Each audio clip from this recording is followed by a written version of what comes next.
This week's guest is presented to you by Bertarelli Cutlery.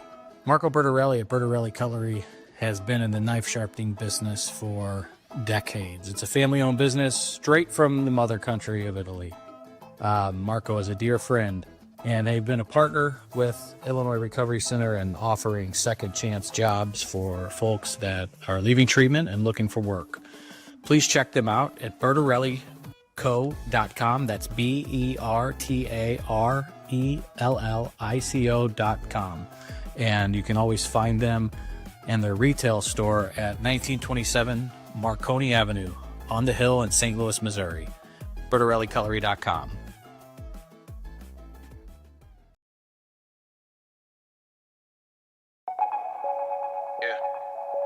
I'll react if I had to. Put some things in the past too, and don't let them distract you, but react if you have to. I'll react if I had to. Put some things in the past too, and don't let them distract you, but react if you have to. React if you have to, Don't know the time, just know that I'm, one of a kind, What's on your mind, What hard to find, Beautiful mind, still in my prime, Just know that I'm here. What's up, everybody? Pondoff's Anonymous, episode something.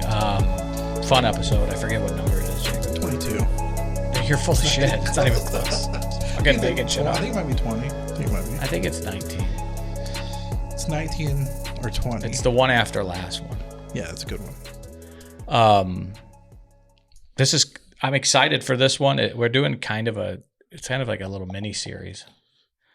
Because last week we had the distinguished Dr. Schenewerk on, medical director and family physician in Columbia, Illinois, and much better week this week because we are graced with the presence of his wife, Angela.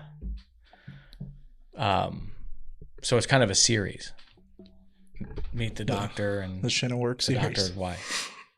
That sounds like it could be like a Lifetime series, The Doctor's Wife. Well, what's kind of funny is he's the doctor and I came from a brokerage firm. So I'm kind of like, brokerage firm. That's funny. From Cahokia, too. Absolutely. OG. She was not ashamed by being from Cahokia from the second I met her. And I love it because I loved me some Cahokia growing up. Mm-hmm.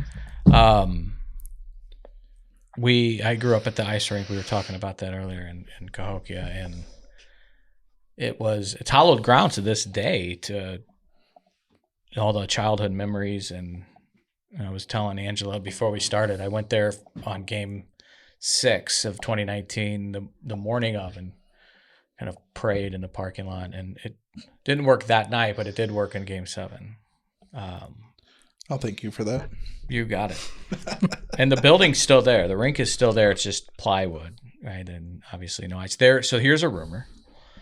There was emails floating around it's the Merrimack Sharks youth hockey organization that plays out of Arnold in South County. And ice time it's just not, it's very similar to beds and treatment. There's not enough, which is for hockey good. That means the sport's growing heaps and bounds. There's not enough ice time. So they kicked the tires on reopening Cahokia and seeing if they could do that. And I don't know what shut it down. I'm hoping it's not that it could be because the building is just too far gone and what it would take to make ice there. But the thought of that being fired back up. It's an important place for you, Angela. You told me. Yeah, I got my first kiss there.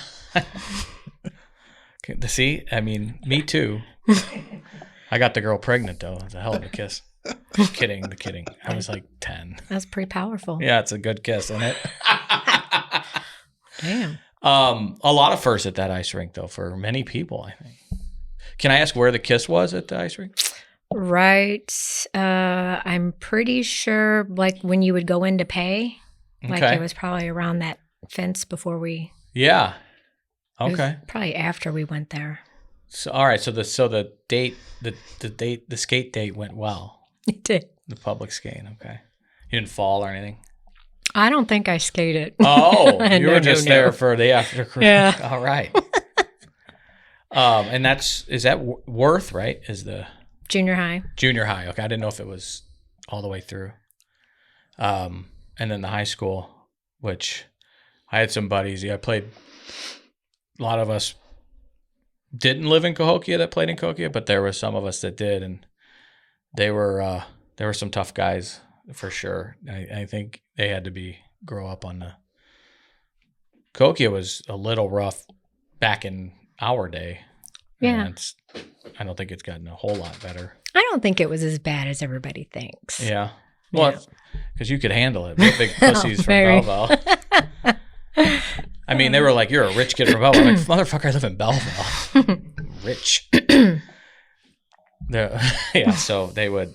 There was one time that my best friend, his dad was a police officer and the armed security guard at the ice rink, and some kids started like fucking around with his house. They were young kids too. I mean, just swearing up and down at his wife, and he walked outside to him. There was like 12 of them, and he walked outside to him, and they were just kind of, the kids being kids, kind of punks, and he had his pistol, and they said, "What are you going to do? Shoot us all?" And the guy with the mouth, he goes, "Nope, but I'm going to start with you." And I forgot he was in his underwear when he walked out of his house and did this. And he goes, "And then I'll get 5 more of you motherfuckers." And they took off, but I was like, God, dude. What subdivision was that? No, it was like it was right. If you're facing the ice rink to the left, the house is back there. Oh, yeah. I know someone that lives there. It was wild, man. But thank you so much for coming on. I think we touched a little bit on your story last week when Dr. Chris was here. But he shared. Have you heard? Did you listen? I did. Oh, you did. Okay, pretty good. Or what? How did it turn out? Yeah, it was great. I think you did great. I think you did great. It's so life giving. I was telling him, and I don't know where he's at on the camera, but he's here in the room. I told him just to join us, but he said he's just here to observe. It's like a podcast cuck. I'm sorry. Just go for it. We got to wait for the trilogy. Yeah, right. So the third part of the series, he says it's real important because you guys kind of do a thing together, especially as far as your AA group. And I think that's important we'll have to do that. Mm-hmm. Might have to be a couple weeks. I'm going to New York next week. So we might do that in 2 weeks if you guys are, we'll talk about that on the schedule. But I really want to hear that, but I'm fascinated to hear your story, and just highlights that we hit on in relationship to how you guys met.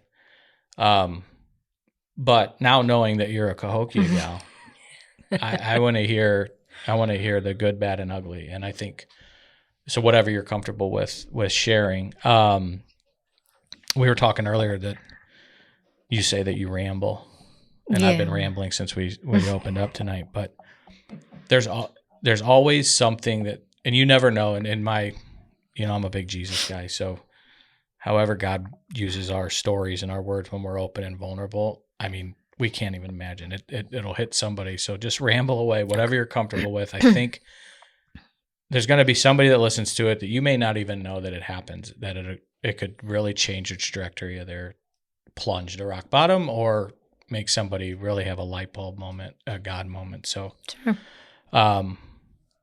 It's, so please, whatever you're comfortable with. Okay. And can we start on the mean streets of Cahokia? Yeah. Well, actually, so I'm the youngest of 4, and my house was, normal, I would say.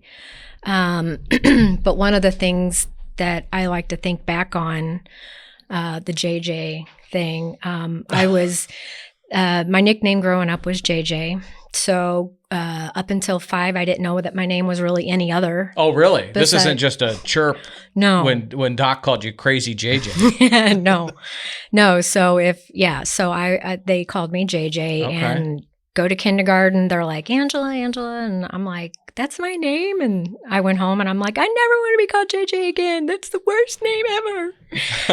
And so from then on, if anybody called me JJ, they got, I would say, don't call me JJ. But So I was absolutely loved and adored because I was the baby of the family. My siblings are a little bit older than me. Brothers, sisters? So I have 2 sisters and a brother. Okay. And then, so, and they just love me to death. And one of our fondest memories is them taking me to Cahokia pool to go swimming. And because they were so much older than me, then, one of them had to sit with me in the baby pool because I wasn't big enough to go in the 3 feet section. Okay. So the pool is located at the ice rink. Right. And the baby pool was there with the little seal. And one day I dreamt that I would get to go to the 12-foot section and jump off the diving board. Was it 12 feet? Back over there, yeah. That was, the pool I grew up, I think, was 10. 12, yeah, that's a big deal when you got to go touch the bottom, an extra 2 feet. I never did. Really? No. Right. So. Jake would be too scared to. I don't think he can swim. Can you swim? Barely. I can stay alive. I would put money on it that you can't swim. I can stay alive, That's not swimming. Yeah. I don't drown. Do you think he could swim? I don't think so. It's a weird thing just to... I'm kind of make fun of you. Right? I'm sorry. Did I hurt your feelings? A little bit. I can't swim, but... I think I can stay alive too, but I'm not going to be able to help you. You're not doing laps? No. The lap swimmer? No. I can't see. I have contacts, everything gets all messed up when I go underwater, so I don't. Your hair, you were struggling with the headphones there for a minute. Yeah, it's not all that great. But anyway, so, I went from, being in a house where everybody loved me, and then I went to school and everybody hated me. It was like, oh, look at the girl with the glasses and the crocheted clothes. And so I'd get picked on. And, at a young age. Yeah. Oh, yeah. And then, I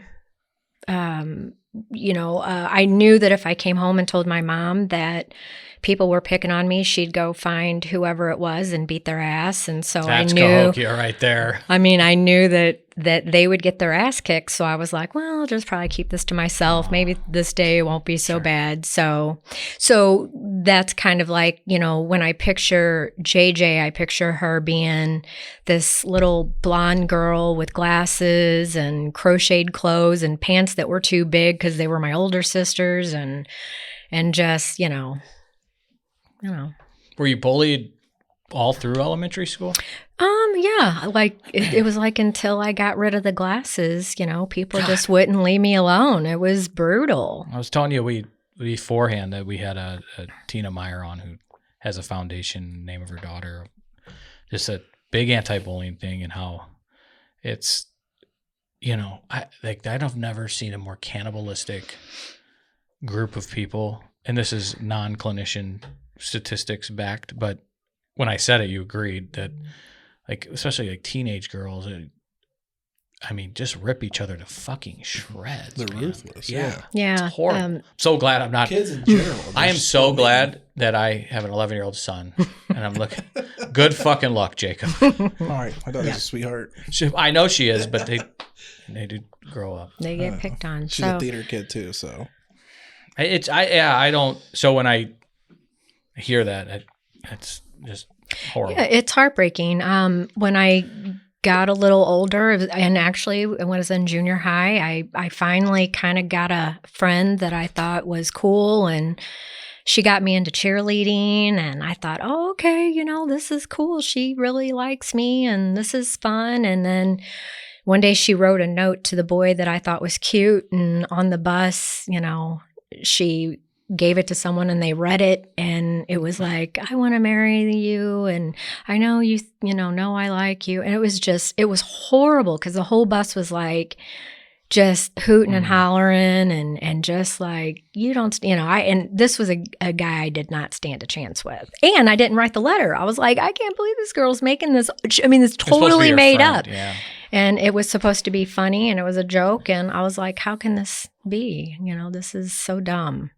I didn't write the letter. You still, yeah, that's got to be.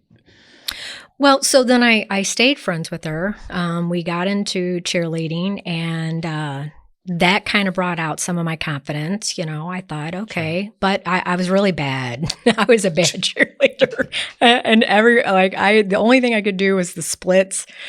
and a front walkover. It was horrible. But we got into high school and I got, I tried out. I was the alternate because, again, I sucked. And, and when you're the alternate, it's like, yeah, you're the alternate. But then, I was there at games and did my best and, got into gymnastics, and my mom and dad couldn't afford it. So I was trying to figure out a way how I could get to do it.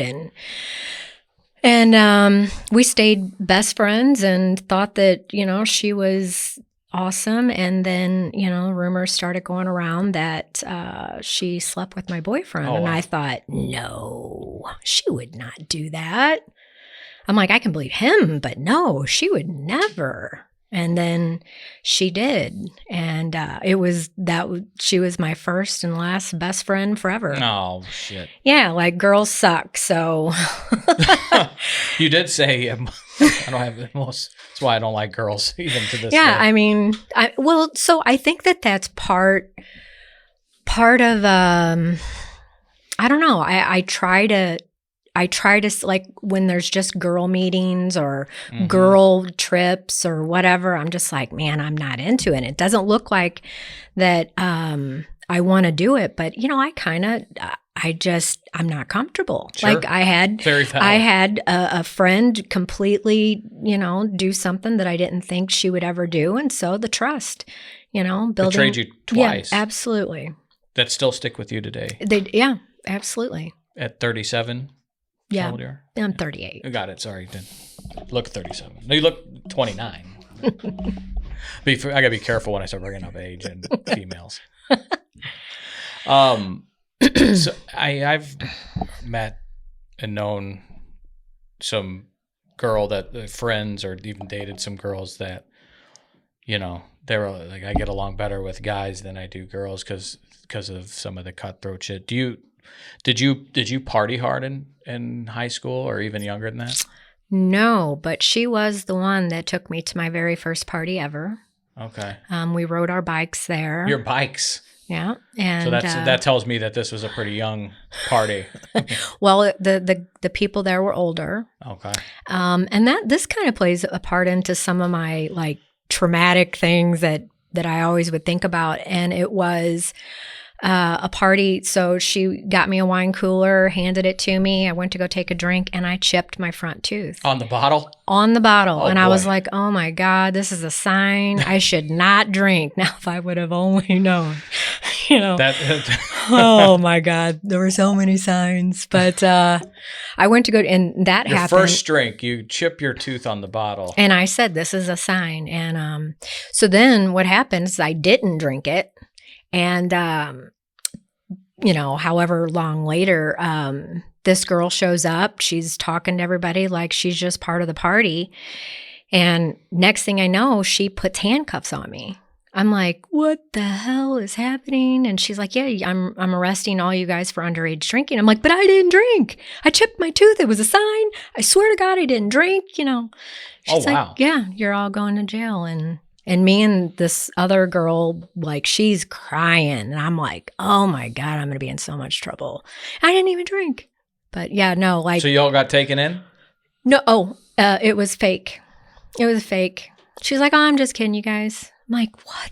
Oh, Jesus. The stupidest joke. Yeah, that's not a good joke at all. This is horrible. I left and I'm like, I am not going to parties anymore.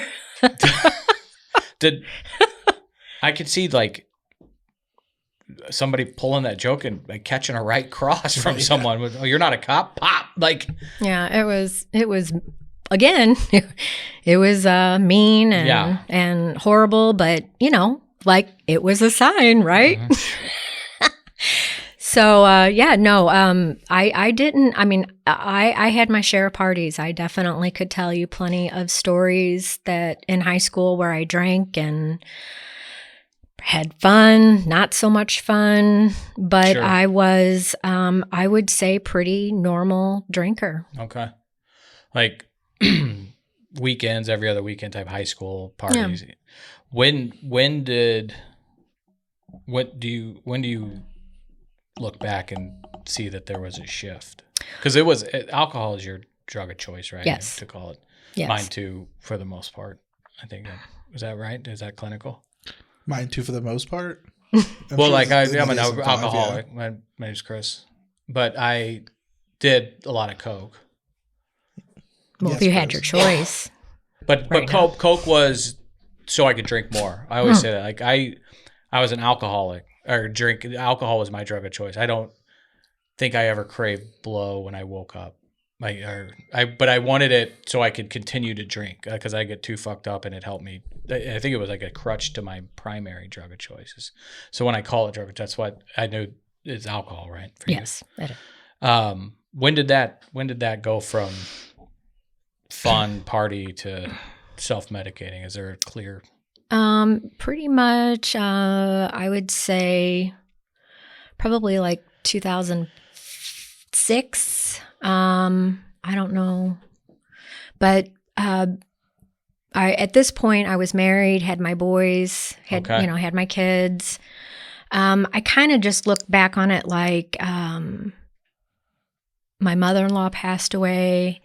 That was, the first thing that just made me go, shit, man, life's short. Like, why did she get cheated out of this life? And then when I was married, he kind of took it hard too. And he decided to do so we met at the brokerage firm that I started working at as soon as I graduated high school. Okay. So I didn't know what I wanted to be when I grew up. The only thing that I really knew was when I was little, I wanted to be just like my mom, who was a stay-at-home mom. I wanted to be, stay-at-home wife. I didn't want to work. I wanted to just have babies, take care of them, and have like the cutest house and make the best meals. And that's all I wanted to do. And then when I graduated high school, I wasn't really good at school, to be honest. I did what I could. I got by, didn't care for it. So my sister got me a job at this brokerage firm, and I thought, well, I don't know what else I want to do, so I'll just go try that and see how it works. And then that's when I met my first husband. And so we dated, and then got engaged, got married, had kids. Pretty young. No, gosh, how old was I when I don't know. I can't do math in my head, but I think I was 30 when I had my first son. Okay. So, anyway, so I, after I had my second son, and so we both worked at the brokerage firm. He hated it. He wasn't really a shirt and tie kind of guy. Sure. And then he had this really great idea that he, since we lived in this small town, and this small town didn't have a cool bar. Gotcha. We're going to build this bar that is a bar and grill, and it will serve food during the day, and, we'll have bands at night, and it'll just make a ton of money, and we'll just sit back and let it run itself, and we'll just reap the rewards.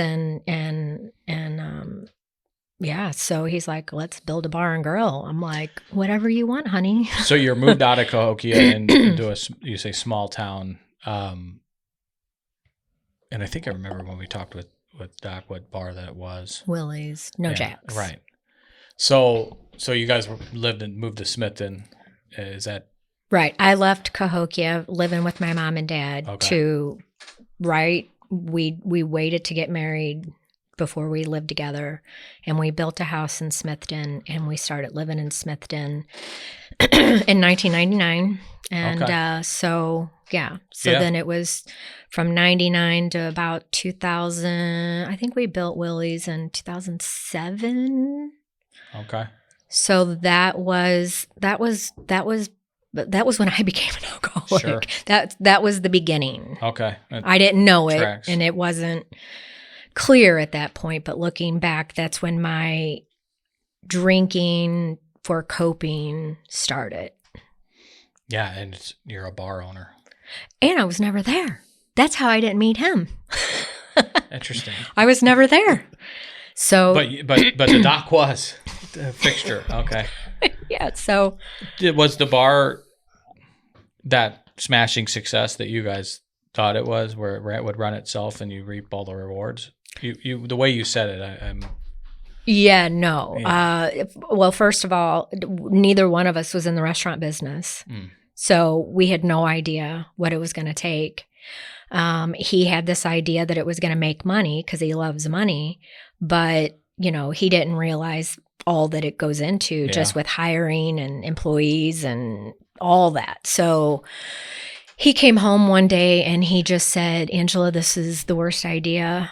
He goes, I can't believe what I'm seeing. He's like, I see people that I know that are like normal, and then I see them at night and it's disgusting what I'm seeing. Oh, wow. It's, cheating, drugs, puke. He's like, this is horrible. I can't believe that we got to sell it. So we sold it as fast as we could, which didn't take long, but it took forever, from my standpoint, because I saw how miserable he was. And in turn, that just put more pressure on me. I didn't like seeing him that stressed out. And then I'm working full time and taking care of the boys while he's doing the business. And then he decided to start school to become a carpenter. And so he was really juggling a lot. And I was trying to do all the mom things. Were you drinking at home?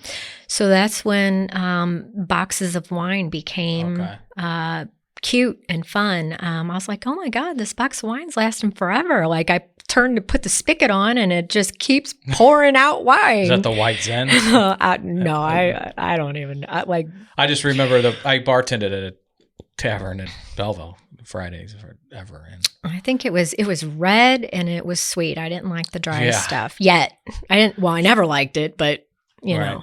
I remember that the reason it was like we had boxed White Zen because my mother would never come to Fridays because, she likes her fancy Pinot Grigio and shit that whatever she drinks. And I've been like Fridays. We did have, then we went to the little screw top Chardonnays. I can't picture her mom on Fridays. No, she only to probably pick my drunk ass up every once in a while. I did have my 1 year sober party at Friday. She came to that. And I said, I ran a tab and said, for anybody that I fucked over or pissed off, this is my amends. Beer and pizza. But that's what I think I boxed wine. I think of the White Zinfandel, which was very sweet. I never couldn't. I was on straight whiskey by the time I think those box wine came out. But. Well, what I did though is I started to go through those boxes of wine faster. Sure. And so I thought it was really cute to put one in my closet because I had my own walk-in closet and he had his own. Okay. So I would go in my walk-in closet, which isn't very big, and be like, oh, this is the only girl spot there is in the house. So I'm going to, drink my glass of wine in my walk-in closet and this is my, but I did. I had 2 boys, my mom. Sure. And, I was always there and stressed out and like, oh my gosh, I need a glass of wine. Sure. So I'd go in there and I'd take a drink and next thing you know, you're drinking a little bit more and a little bit more. And yeah. And then one of the things that happened that I remember being a little pivotal in my story is that for my job, I have 2 travel job stories, but the first one, I had to go to Virginia once a month because I was a manager of a department. And so I had to go and do that. And so when I went out of town once a month, I got to be just me. I got to be Angela. I wasn't a mom. I wasn't a boss. Sure. I wasn't, anyone's wife. And I could go out. I could go out to eat. I could spend my money, which was, business money. So I had, an expense account. And I was like, oh my God, this is freedom. Like I can pick where I want to go eat. Yeah. I can pick what I want to drink and no one's come waiting. Home, go to bed whenever you want to go. Yeah. Yeah. I have a little taste of freedom. And so that kind of started to make me feel when I would go home, I started to feel a little cramped, like sure. little, stuck in this crazy whirlwind of life that I thought that I was going to love. And actually, as a mom, you think you love your husband, you love your kids, you love your house, but it's driving me fucking crazy. I'm like, I must suck at this because all I want to do is go back out of town and just be me and not have to worry about all this stuff. And That's so hard. it is hard. I've know some and met some, well, I guess the stay-at-home mom term, and it's a full-time job but you don't leave it at work. Like it's a full-time job, but then you have after hours, which is still being a mom. Like, you are know never what I mean? off. Right. You are never off. And I've seen it drain people. I've also seen the road to be a real problem for us, addicts and alcoholics. Yeah. Costing people's careers because they don't know the stop sign, and they way overdo it because they feel like they are under this. And I think that's the disease talking, but that, I don't have any accountability, which is bullshit. There is still that you can just close the bar down and stumble in your hotel room and nobody knows nothing. Mm-hmm. That is a dangerous level of freedom in this space. I've seen that quite a bit. I bet a lot of people will resonate with that. Did you travel once a month for us? It was probably almost a year. And you found yourself like looking forward to that trip Oh, hell yeah. Wow. Yeah, but every time I went out of town, it got more fun and more fun. And one time this is actually one of my funny stories is I bought a 6-pack of Corona and I drank 2 of them in my hotel room and I had 4 left. And when we flew to Virginia, we had a private plane. So I didn't have to go through the I didn't have to go through the airport. Nice. I went to Parks Airport in Cahokia. All right, yeah. And so for whatever reason, well, I kind of know the reason, but I packed these 4 Coronas in my suitcase because I'm going to bring them home. Sure, I'm not wasting them. So I packed them in my suitcase. Well, I was out late the night before and probably totally hungover in the morning. And I'm going to blame half of it is I don't know how to drive. I didn't know my way to the airport, but I also didn't, I'm always late to everything. So I didn't get to the airport on time. And so I missed my flight. And so I had to call my boss and say, I missed my flight. So they got me a new flight. I went to the airport and then I'm getting ready to check my bags and go through security. And At I'm a like, commercial airport. Airport. And I'm like, oh my God, I have 4 Corona in my suitcase. I got to get rid of these. So I went to the bathroom. I'm drinking one. It's a Corona though, sure. but I couldn't get it open, but I tried. Use your teeth. I tried. I was like, damn, I'm going to have to throw, So, and then I almost missed that flight because I had to go dump 4 Coronas out in the bathroom so that I could get through security. And I'm like, oh my God, I got to go. I'm a mother of 2 boys and I got to get home. They're sick. I got to get on this flight. Damsel in distress does move mountains. So, just looking back, tell me it's not a disease and a fixation when you're worried about 4 Corona. Coronas. Isn't that disgusting? Yeah. So then, while we're on the lines of traveling and disaster stories, so I finally get, I didn't get asked. I said part of our job was being offshored to India. Okay. And they had came here and I trained and taught them and they went back to India and then, trying to explain the job over the phone and it wasn't working. And I went to my boss and I said, I got to go to India. And they're like, there's not a group of us going. Cause usually there would be like 10 people that would go all at the same time. And it would, I was like, no, I got to go. So they're like, this isn't, a vacation. I'm like, I'm aware. I'm like, if these people are going to learn my job, I want to be the one that teaches them because I'm the best at it. Mm-hmm. I love to train people. So let me go and train them. And they're like, well, it's going to be about 3 weeks. I'm like, that's fine. I'm like, that's darn. Yeah, I'm going to have to be out of town for 3 weeks. So, but I got on a flight, first class,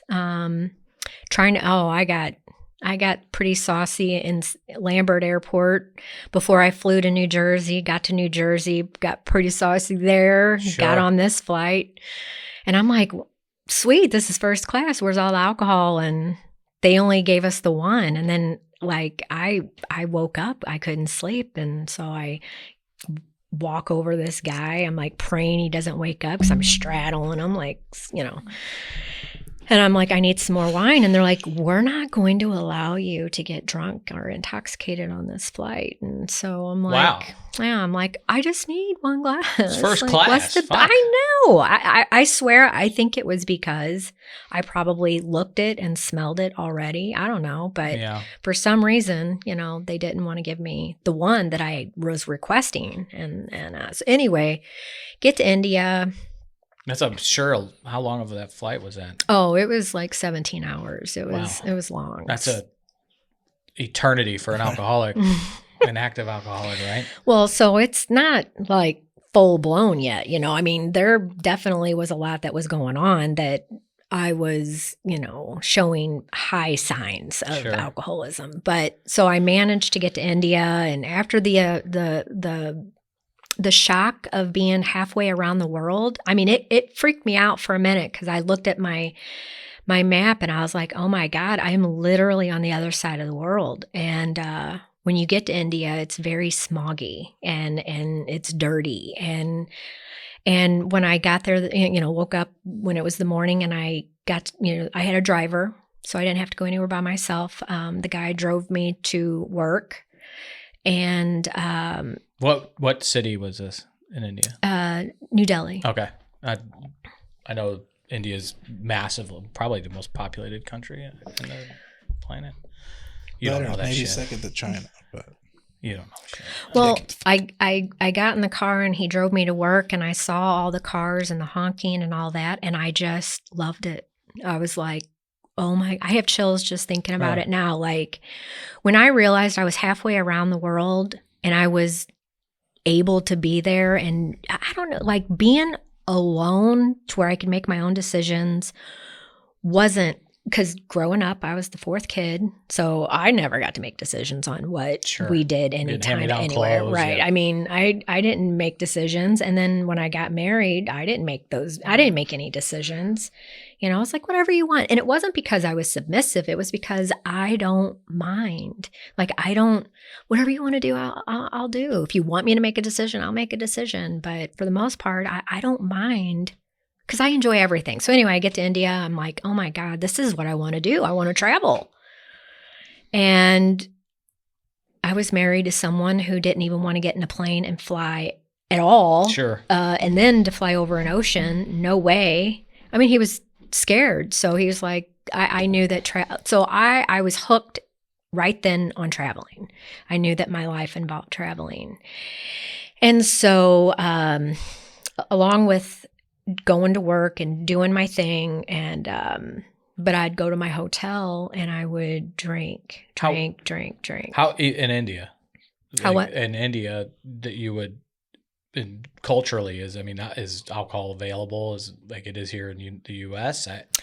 Well, I don't know, because every time I could be in my room, I would stay in my room. I had a couple opportunities to go and experience. So I did get out and experience some stuff, but it was with people who didn't drink. So, and I didn't want to drink. Like someone took me to a tennis match, so I got to do that. Oh, wow. There's no drinking there. I got to go to Taj Mahal, and the India Gate, and all those. So none of these things involved alcohol. There was never really a moment when it was like, hey, let's drink. Like, they didn't do that. So, but in my hotel room, I had it so bad that when I didn't know how I was going to do the expense report when I got home, because one bottle of wine, like one night, cost like $1,000 or something ridiculous. Wow. But I didn't know the switching of the money. Conversion rate, right? Is that what it's called? So, I always look at Jacob for some wisdom. I'll look at the doc. But conversion rate before. So just in kilograms. Yeah. Sorry, that was a drug joke. Well, my biggest regret, which is still to this day one of my reasons why I want to go back, was because I was asked if I wanted to go to an Indian wedding. Oh, wow. And I was like, no, I'm fine. I'll just, I'm good. Was it because you'd rather sit in the room and just drink? I'm surprised you were able to go to the Taj Mahal and do things like that. Like that's I mean, those are stuff that you can.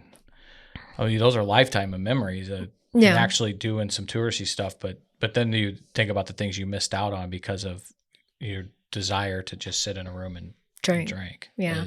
I mean, there was a part of me that was just seriously terrified. You know, I'm a girl from Cahokia, and my big thing that I got to do was get in the back of my mom and dad's truck when they drove to Fairview Heights to go to Central Hardware. That was the only time I ever got out of Cahokia, was to go to Fairview. And so, and that was all I ever did. I never went, we never went to St. Louis. We never went to anywhere. Yeah, it was Fairview Heights and back. Fairview Heights find and yourself back. in India.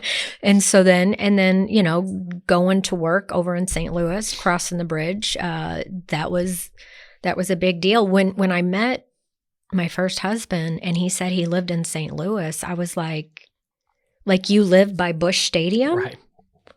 He's like, yeah.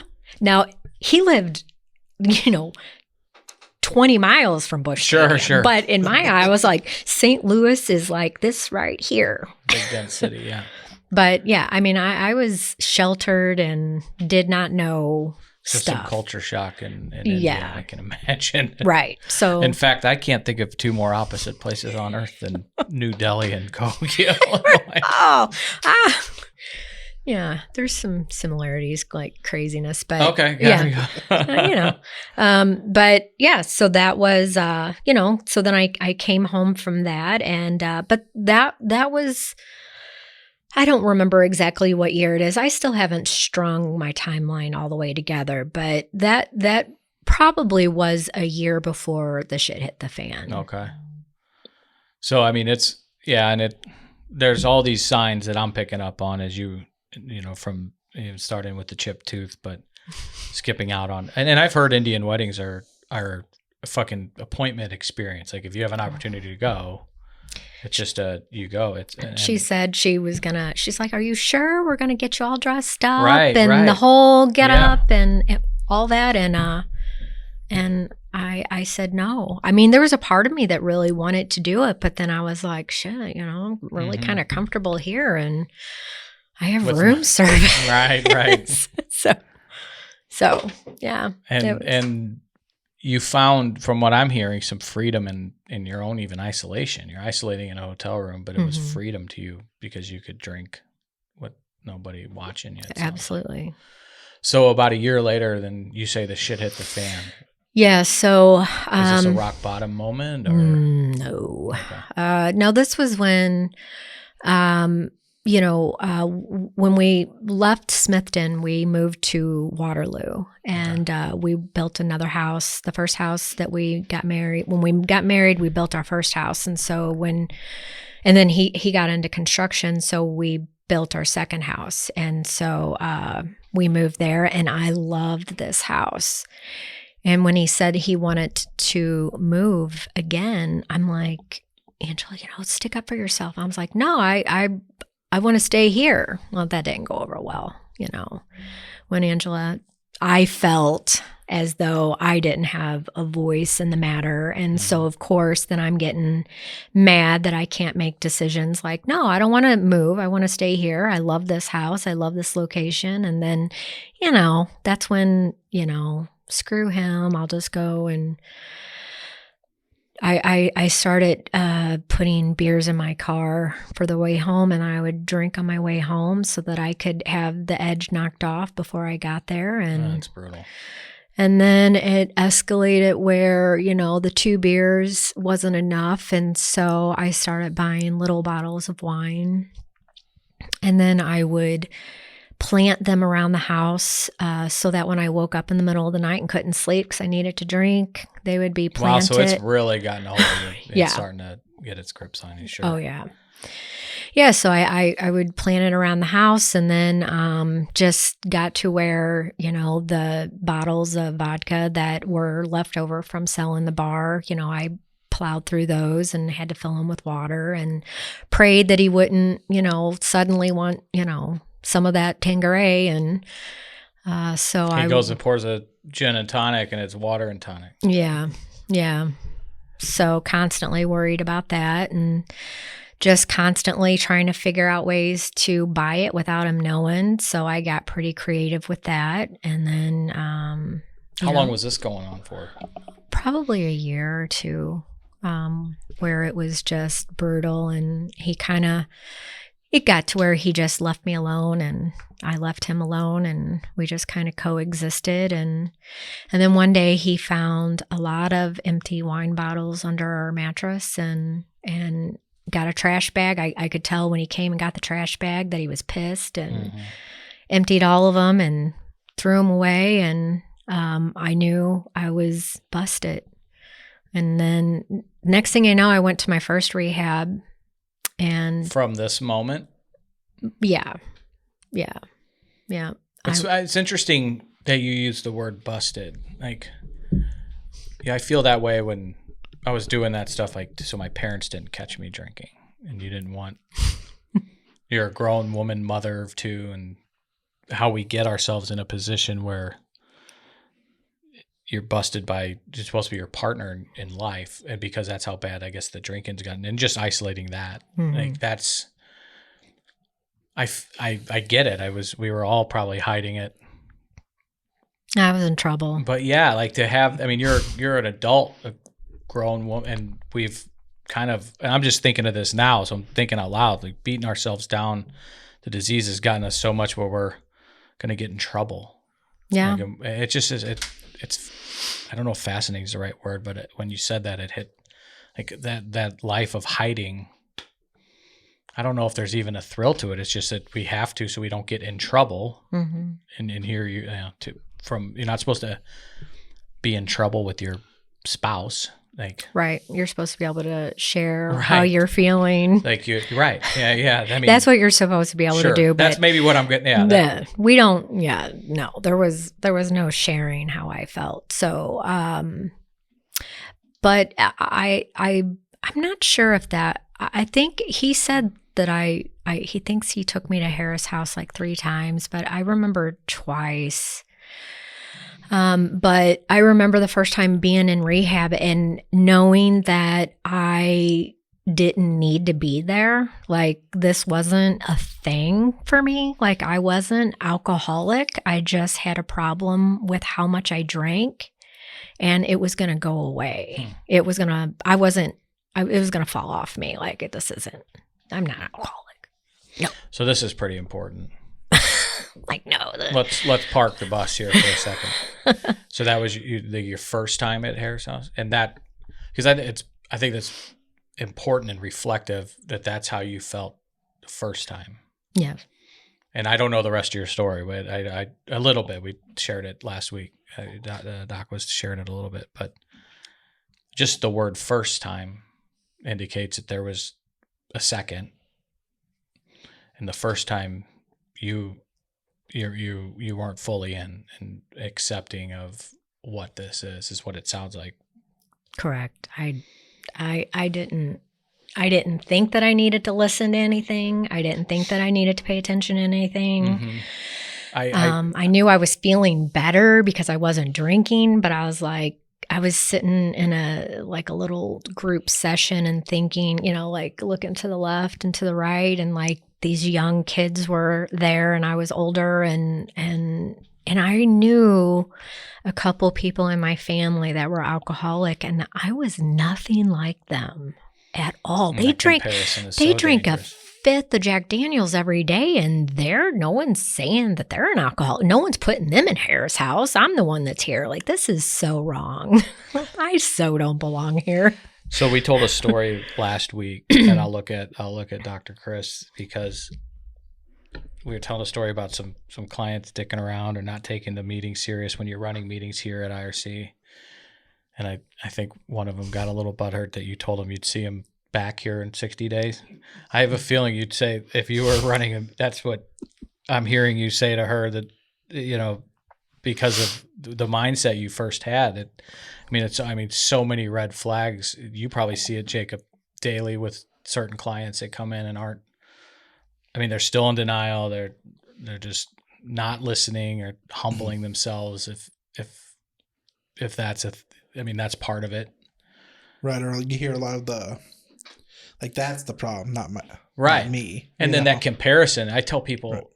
so many times, yeah, you may not be drinking a fifth of Jack a day, but there are so many different types of alcoholics. I mean, and then some of them will be like, well, you, Chris, drink every day from like sun up at the last 2 years. Yeah, I did. I woke up to the whatever I fell asleep next to, put ice in it and finished it because I wasn't going to waste it. I'm going to waste those Coronas. Oh. Hell no. I still can't pour my wife's wine out down the sink. She'll be like, yeah, I'd throw that bottle out. I had a glass out of it 2 weeks ago. And first I'm like, God, what are you drinking it? I mean, but I could sell this in Belleville. I could dump it out. This is proof to it. So I get it. And those folks that are asking me, they're saying to themselves, well, I only drink on the weekends. Well, you drink on the weekends, you get blackout fucking drunk. You might be get behind the wheel of a car and your wife can't fucking stand you. Like, Right. I think you're almost, that type of drinking is almost acutely more risky. Like, if that makes sense, you might die, kill someone or die quicker than me slowly drinking my liver to shit.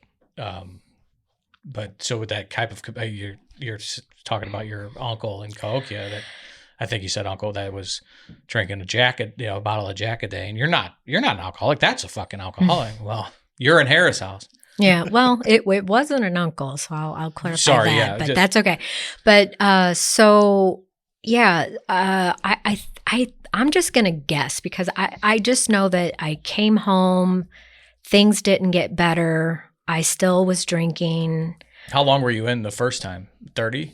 Honestly, I don't even know. I would imagine You were taking it real serious, weren't you? I would say probably 2 weeks because I did not have the best insurance. It seemed like everywhere I went, I got to, and I don't think With the job you had sending you private jets to India? Yeah, my insurance was terrible. After I got all the way to Florida one time for another rehab, they were like, yeah, you got to go home. I'm like, oh my God, like I can't even get to go to Florida and get, 28 days. Can I please have 28 days? And I never did. Do you know how many times you've gone? Well, just through my thinking, I know I was at Center Point minimum 4 times inpatient. I know I went there multiple times just to detox, and I would leave. It would get to where no one would come pick me up, and I'd just get a cab and go home. Because the idea was that that I would stay and go to in treatment or inpatient and stay, and it would be like, no one's coming to get you. I'm like, well, I'll just get a cab. And got a cab from there and came home. And you were fighting it. I fought it big time. I detox Florida once. That's a story. And then Progress West. I remember going because they tried to take me to Center Point. I was too drunk to be there, so they had to take me to Progress West, and I would stay there for 5 days to get healthy enough to go to, and then I was like, screw this, I'm going home. As soon as you start feeling better, like I don't need to go. And so I would talk my way. When you would leave, was it I'm going home to drink or I'm going home, I got this? Oh, well, out loud, I would say I'm fine, I got this, but inside in my head, I'm like, fuck this. Really? As soon as I get home, man, I can't wait. So you didn't even go days if you got home? No, I mean, right for a cocktail. If I got one time, I remember coming home, and this might have been a time after being in Center Point for 4 weeks. I came home to half a fifth of vodka and was like, well, I can't waste it. I'll be fine. Let me drink this and goodness, I'll be good. But let's see. So at this point I was still living at my house, and I knew marriage wasn't gonna last much longer. And I remember where I was when I was driving when I realized that if I didn't figure something else out, that my life was gonna change. And I didn't change. I kept doing it, and I got to where I was drinking at work, after work, while working, at my desk. Oh wow. Yeah, it got really, really, really bad. And as a mom, are the boys, as they're progressing in age, is it harder and harder to hide from them, or they just completely know by this point? Well, Boys, right? Two Boy, boys. yeah. So, so it got to where this is not a proud mom moment, but I like to share it because when some moms think that, they love their kids and there's nothing that we would ever do to hurt them, I was so bad that I couldn't get ready in the morning without having alcohol. So I couldn't do my makeup or my hair. And I would write a note and I would say, Mommy went to go get donuts, and I would go and get alcohol so that I could stop shaking long enough for me to do my hair and makeup. And I thought, well, if they happen to wake up, they're old enough to read and go, oh, Mom just went, they were big enough to where they weren't, 2 and 3 or 5, but yeah, so it was that bad. I am grateful and inspired by you sharing that vulnerable.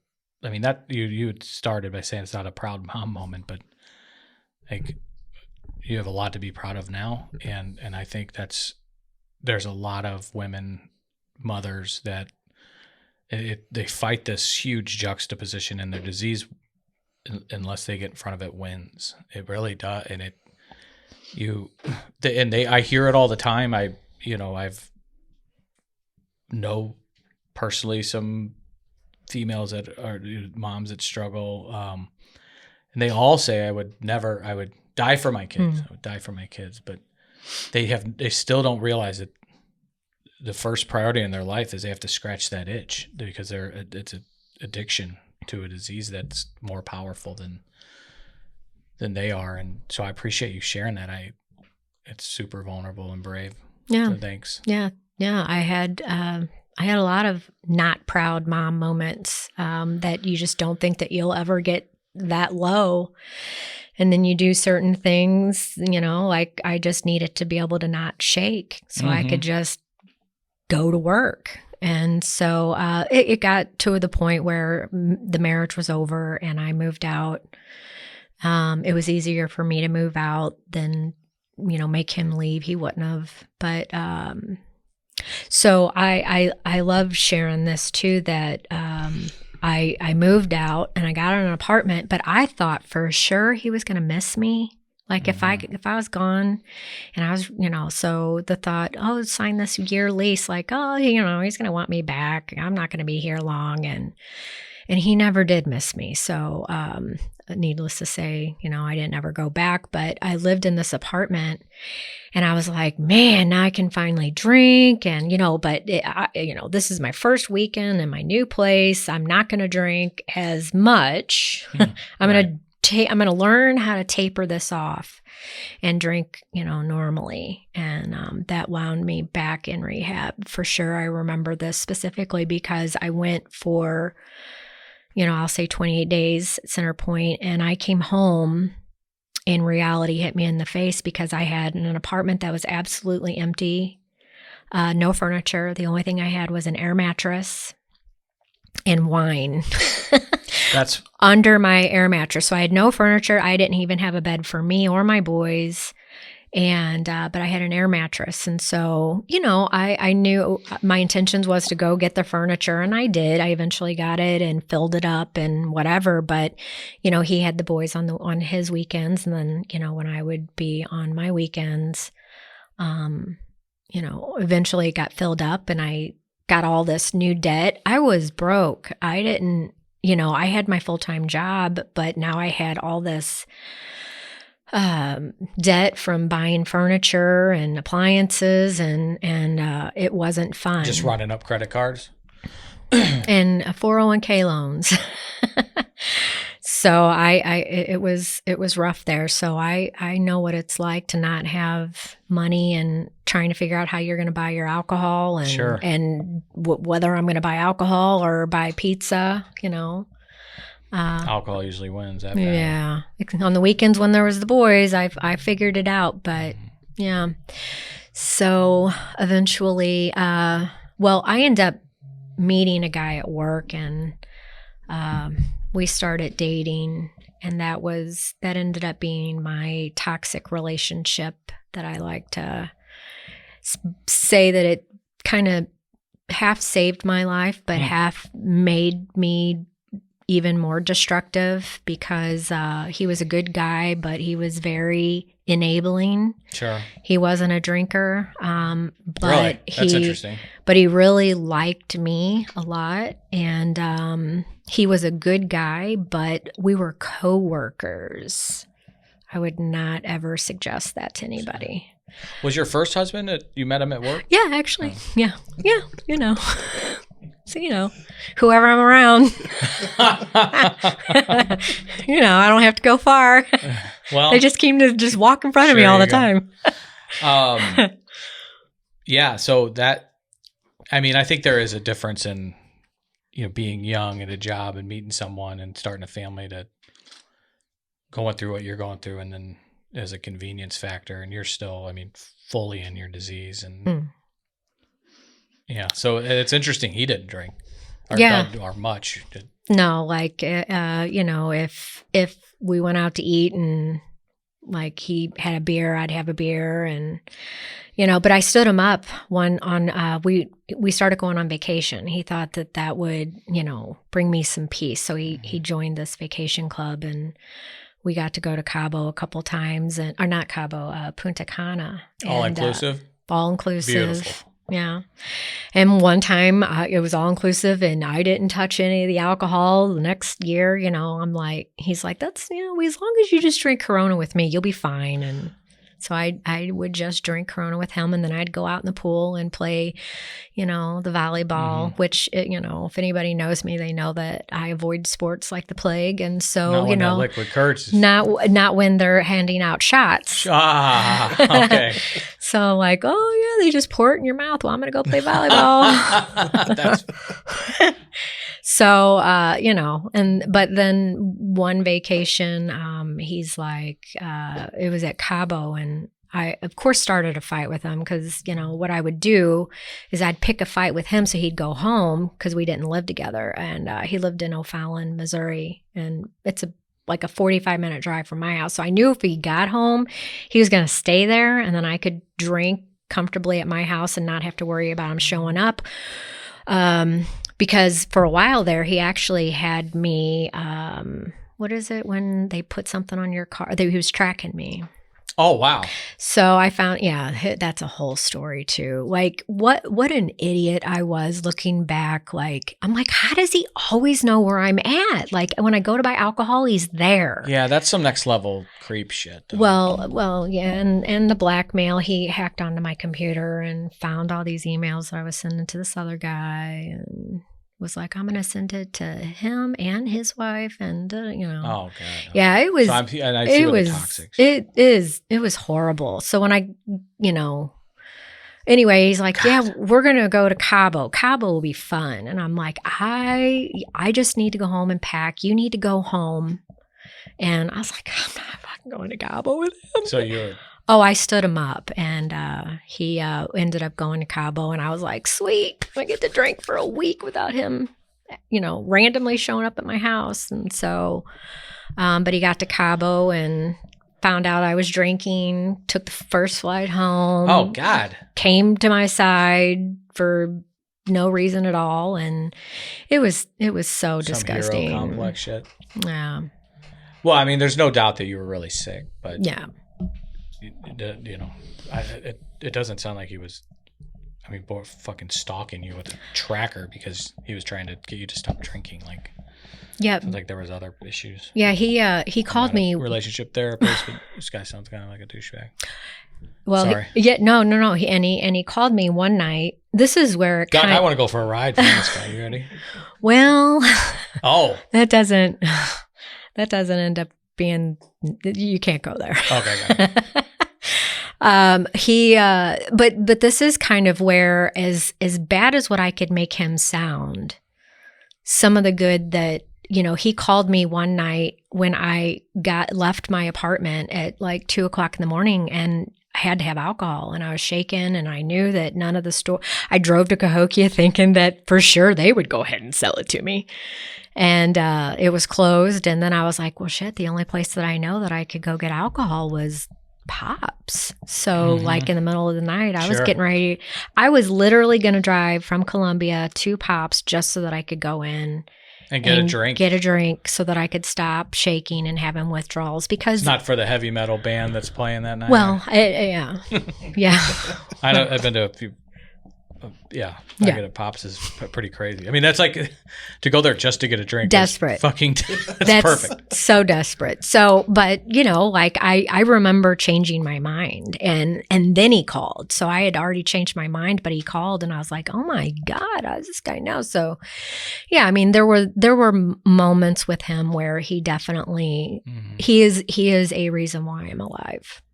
No, and I kid, but I hear stories like that. It's like the track and stuff is off fucking putting. But you started with saying, I mean, there'd be your blessing, and I believe in that shit too. I have a rough, one of my exes, it was very toxic, and I could say paint this picture that it's all her fault, not mine, but I was full-blown fucking alcoholic, and she was self-medicating from some real bad trauma that happened to her when she was a kid, and sometimes I make jokes, but I do distantly care and hope, say prayers and shit like that. But there's parts of I needed to go through some of that shit to lead me to an eventual change. It all kind of adds to it. So I kind of get what you're saying about it. Yeah, I think there was just, when I met him at work, he was such a nice guy and he was nice to me, gave me attention. And, it kind of ended up being the wrong kind of attention.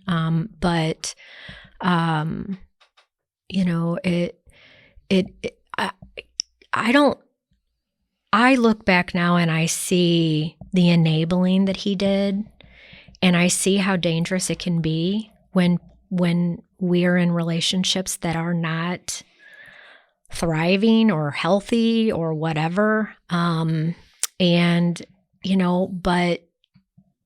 to be able to recognize that because even when I wasn't drunk out of my mind, I was like, dude, we don't belong together. You got to go, and then it got to the point where one time, and this was actually towards the end of my disaster. I'll tell you this because you're going to love this, my psych ward story. So there were times. You're going to love this, my psych ward story. Yeah. So put that on a quote. He, I would pick fights with him just so he would freaking leave. Like, just go home. Instead of just, it was easier to do that in your sickness than just saying, leave. Because he wouldn't. And then people are like, well, call the cops. It doesn't, it's not that easy. So I really act like a crazy lady. Yeah. I got really, really good. And he called one of my friends and she told him, she's like, you need to take her ass to the psych ward. And so he calls the ambulance. They come and get me. And all he could say was, she needs to go to the psych ward. She's got to go in the psych ward. I mean, like when I was at Centerpoint, he was trying to figure out a way to where he could tell them that I needed to have the brain zaps. Like I needed to be hooked up to the machine and my brain needed to be zapped. And I would watch these people come back from getting that done. And I'm like, oh my God. You ever had that? So not that bad. I knew Centerpoint did it. Oh my God. Is this guy a physician? No. No, he was a musician. Oh, beautiful. My old man one time, they were grilling steaks and they had to move a piece of furniture, him and his buddy, and they fucking tripped and the furniture smashed his buddy in the head and he gashed him open. They had to run to St. Elizabeth's, get him stitched up.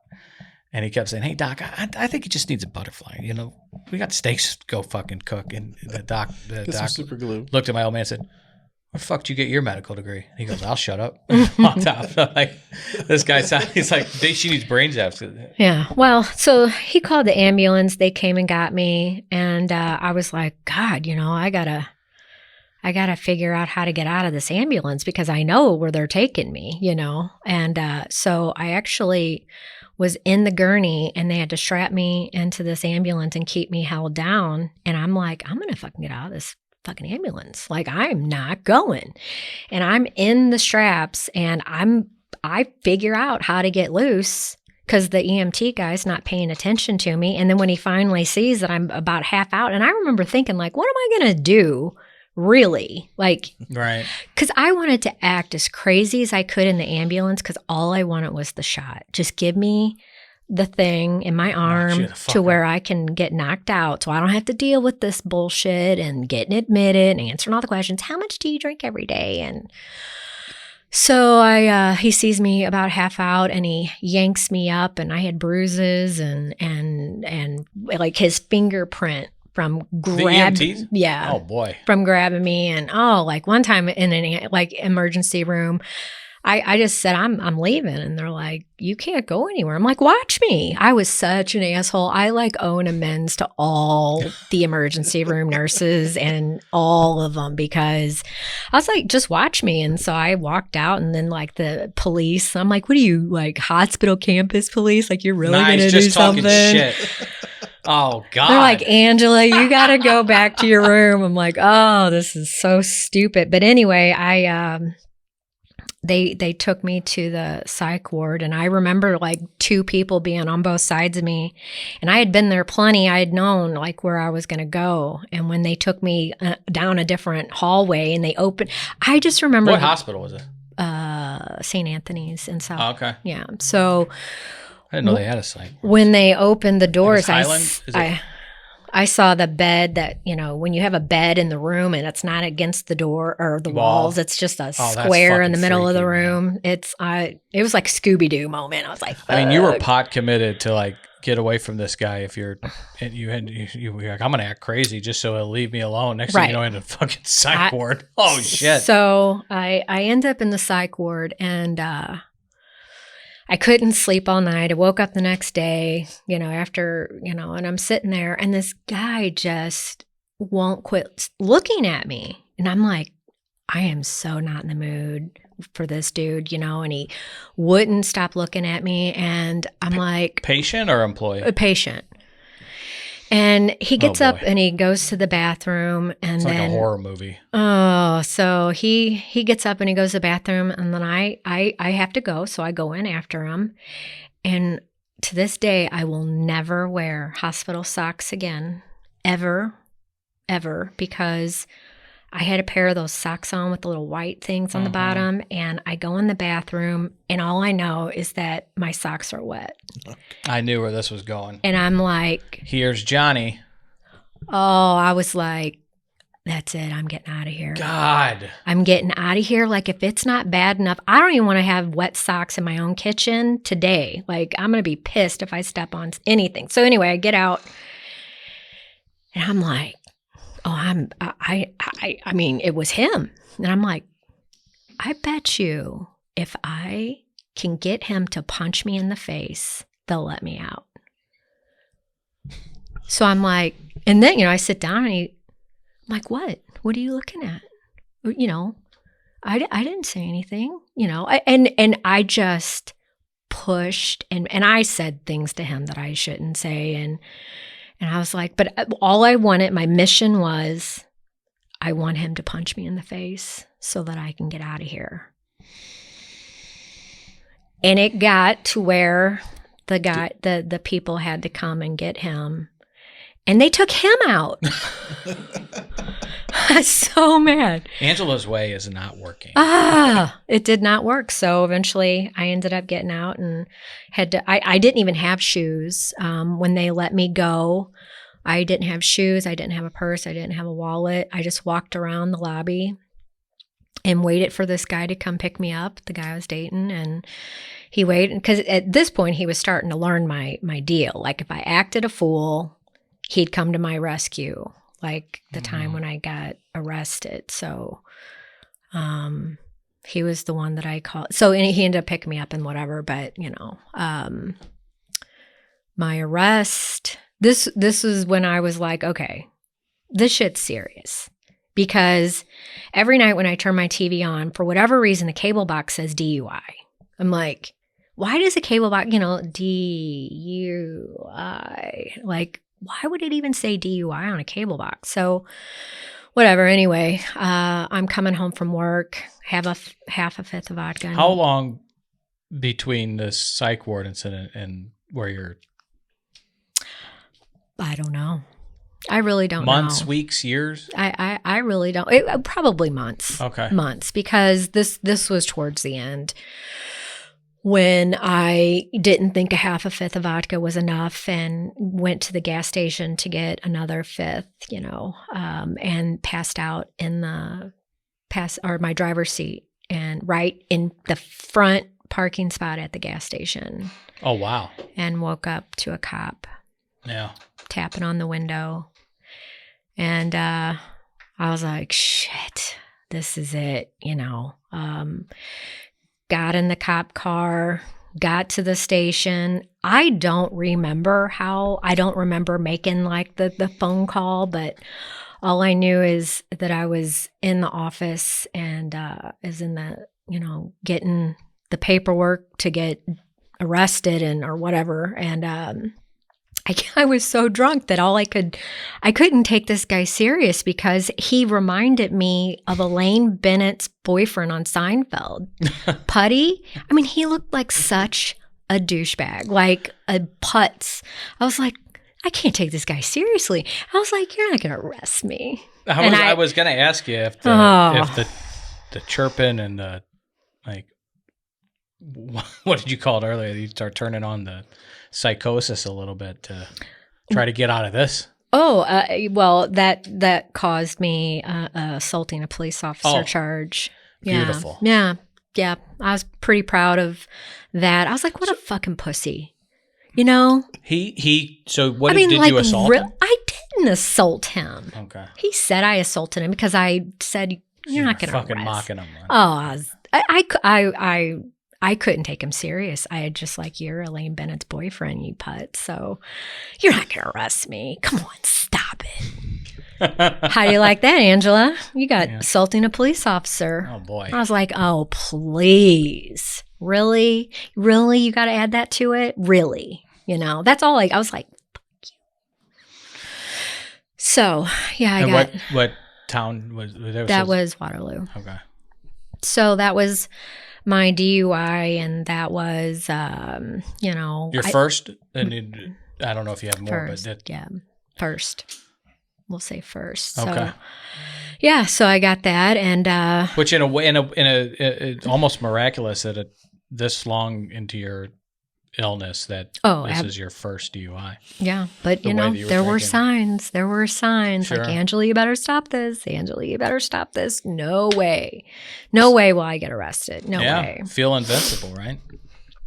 Yeah. And I'm sure you've talked yourself out of quite a bit of just shit in life. I would say probably made it worse. Okay.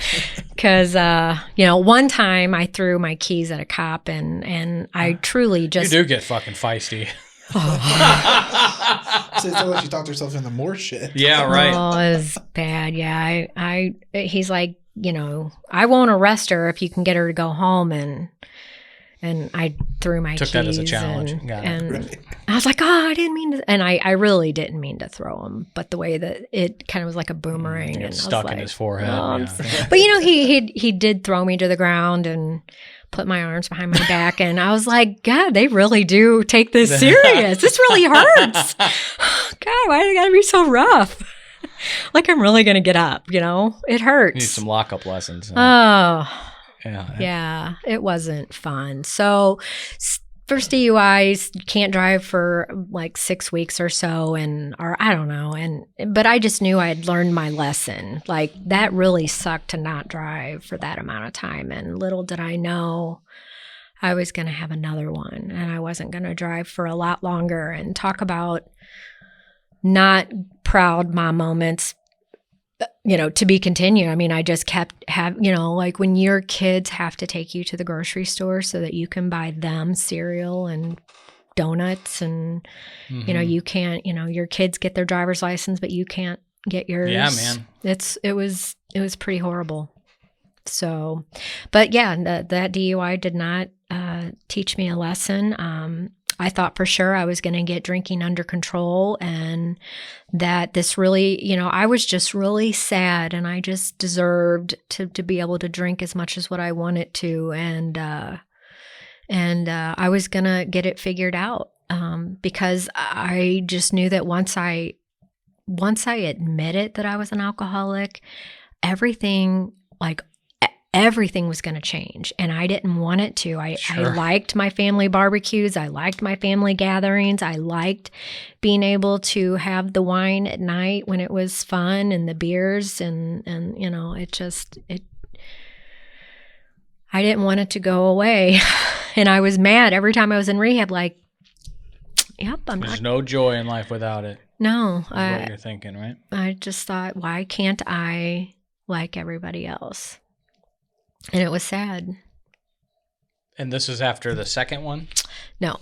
So first DUI, I went back out and drank again. So this kind of, my words, not yours, and this is not an insult, but a little bit of I'm hearing a pity party that you're going through. Why can't I drink like everybody else? And yeah.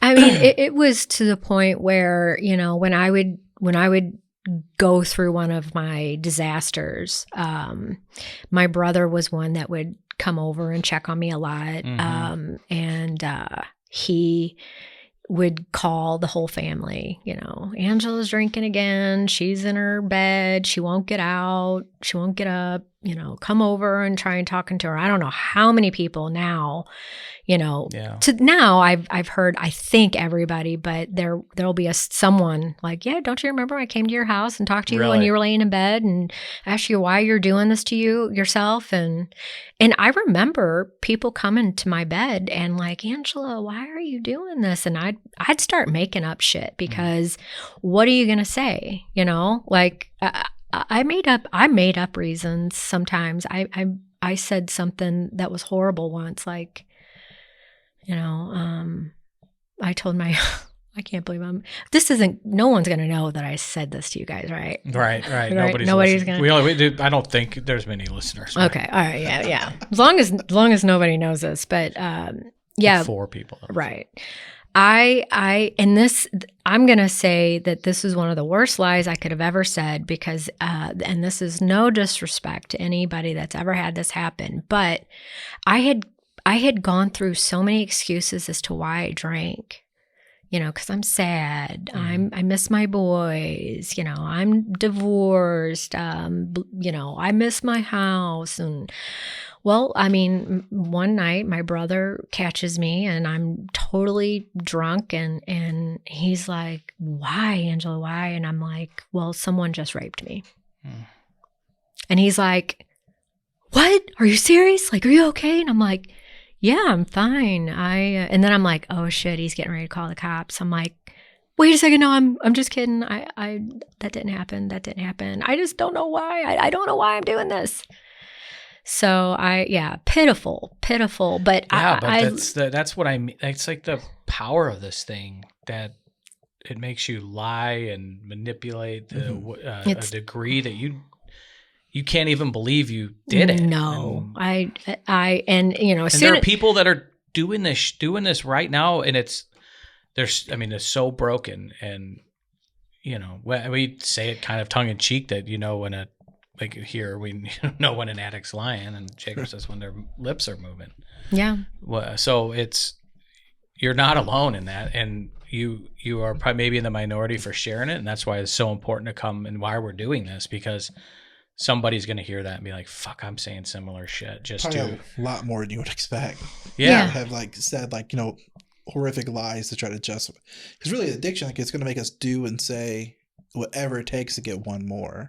Right. Or get somebody off my back or really pissed off at me so they're not bothering me. So that makes sense. That's why you're doing You'll it. hurt people that you never would hurt. And because it takes one barrier away for our drinking. It might give us one peace of mind if they've had one more drink. So we'll say horrific things just to get that. I wasn't proud of that either, and I'm still not.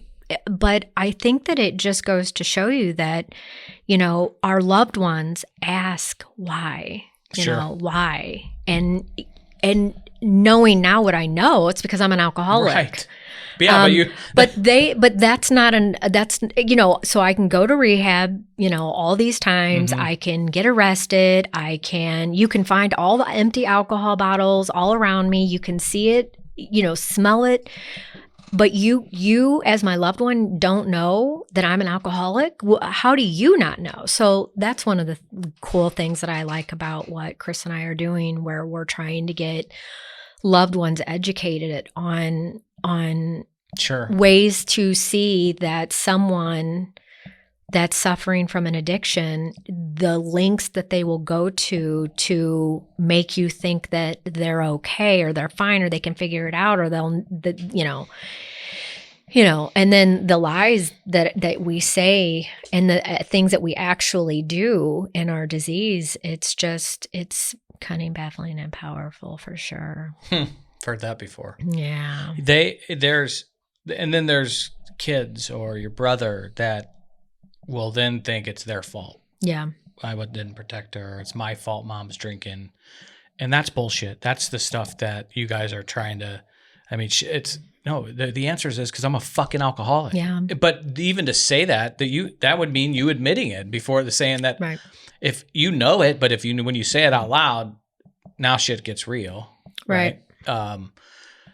Which they always say is the hardest part, is making that fucking statement. I read today, we're doing some research on kind of some recovery group stuff, and there's a church in Denver, and the guy's mission statement was, and I forget his first name, it may be Andrew, just say it's Andrew. My name's Andrew and I'm alcoholic. He writes it out, and he said that was the hardest but most, the first time I said it, it was a life-changing experience for him. My words, not his, but that's kind of how he introduces himself in this church setting, and it's powerful. So I could just picture somebody just why as you're laying in bed and finally just standing up saying, because I'm a fucking alcoholic. Yeah, and I wouldn't say it. Yeah. I wouldn't say it because I just knew that once I said it, everything was going to be different. Meanwhile, I'm just fighting and pushing back on everything and everyone, and things are falling apart, and you want everything to be different, but you don't want anything to change. I just want it to be able to drink damn beer. Just one. And yeah, so I think I said this my first day when my intake meeting in the treatment center I went to, I said, I just want to get to a point where I can sit around the pool and have a couple Coronas. And they were like, Okay. They were just taking notes. They just needed to get me behind the curtains, Yeah. But yeah, that's exactly how I went in. I think we talked about it last week, Doc. I could not envision the family barbecue that you mentioned, or the pool party, or fucking vacation without drinking. Right. And that is such a fucking hijack of our brain that this chemical does, that there's no joy. Now I can't imagine going to a Mexico vacation and drinking, because I would be such a fucking sick fuck. Yeah. What a waste of time. Playing volleyball with my fat ass just so I can get a couple shots. Yeah. And when people, I almost hear it every time I talk to somebody, is you can see them in their head thinking about their life becoming this boring fucking, snooze fest, and it's bullshit. It's just the fucking enemy lying to you. Yeah. So I think by this time when I ended up in rehab again after this, I just remember thinking, never was I ever in rehab and paid attention and thought that it was serious. Every time. But there was a time, though, and I guess this was probably the last rehab, where, so I'm at work, every year. Oh, so I switched jobs. I was going to ask you, is this the same job that? So the one that I got to travel with, I was a boss. So I got the opportunity to switch jobs because, that's going to make things better. Sure. If I switch jobs. Change everything but yourself. Right. So I'm going to switch jobs. Things are going to be better. And the job that I took, I was able to make more money and I didn't manage anybody. So that was going to reduce my stress, right? Valid. So managing people is fucking impossible. It's terrible. Yeah. So I switched jobs, and that's kind of how some of all this happened. Unless you're Jacob, who has no empathy. But once I got this new job, I was taking leave of absences every year. So every year for 5 years, I went to rehab. So my new coworkers, this is like a strategy for you. They didn't know if I was going to be there or not. And then when I was there, I was like drunk making spreadsheets, and I thought for sure I was just writing procedures. I'm fine. This is fine. I don't mean to laugh. And he's like, "There's no functioning alcoholic." I'm like, "Well, I sure did make a mean spreadsheet when I was drunk." Right. But Excel's hard. I do commend that. There you go. So but the I do make a mean spreadsheet when I was drunk. That's a meme.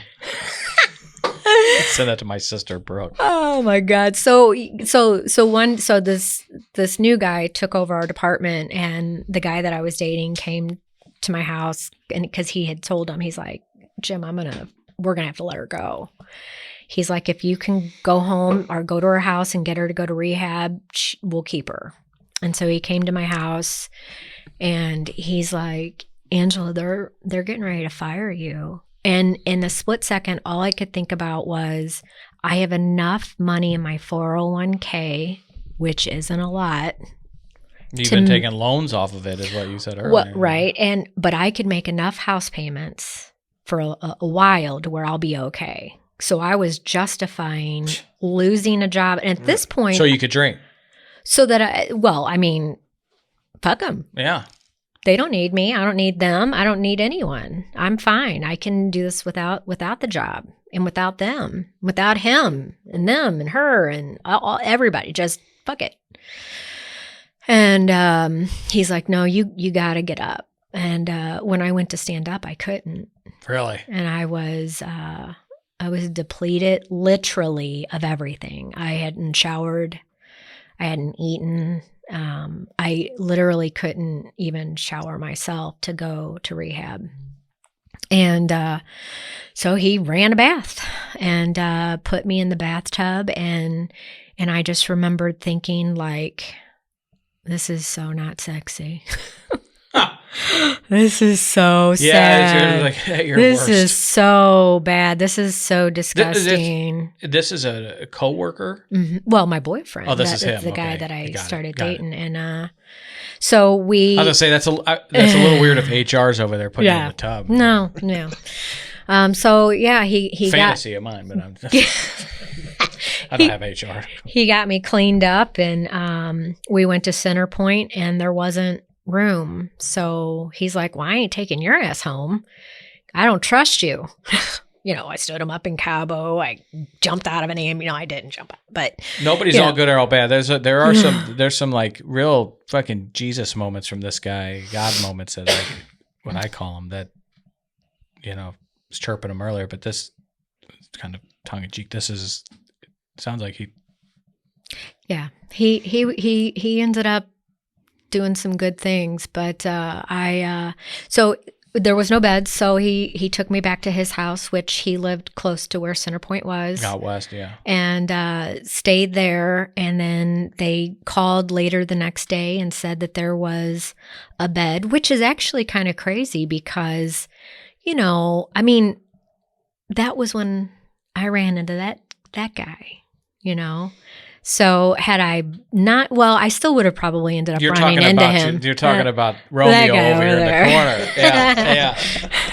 That is wild. Could have set off. They could have fucked the timeline up. Absolutely. Right. Probably so would have. How the paths line up, and so I got there and knew when the double doors open. Oh, I hated that sound I even still to this day, when I hear people with a badge, like badge a door, I just cringe because it's all I think about is Center Point. Like every time I would hear a badge and I've been bitching at these guys because we still have the fucking keys. Can we just get a fob? No.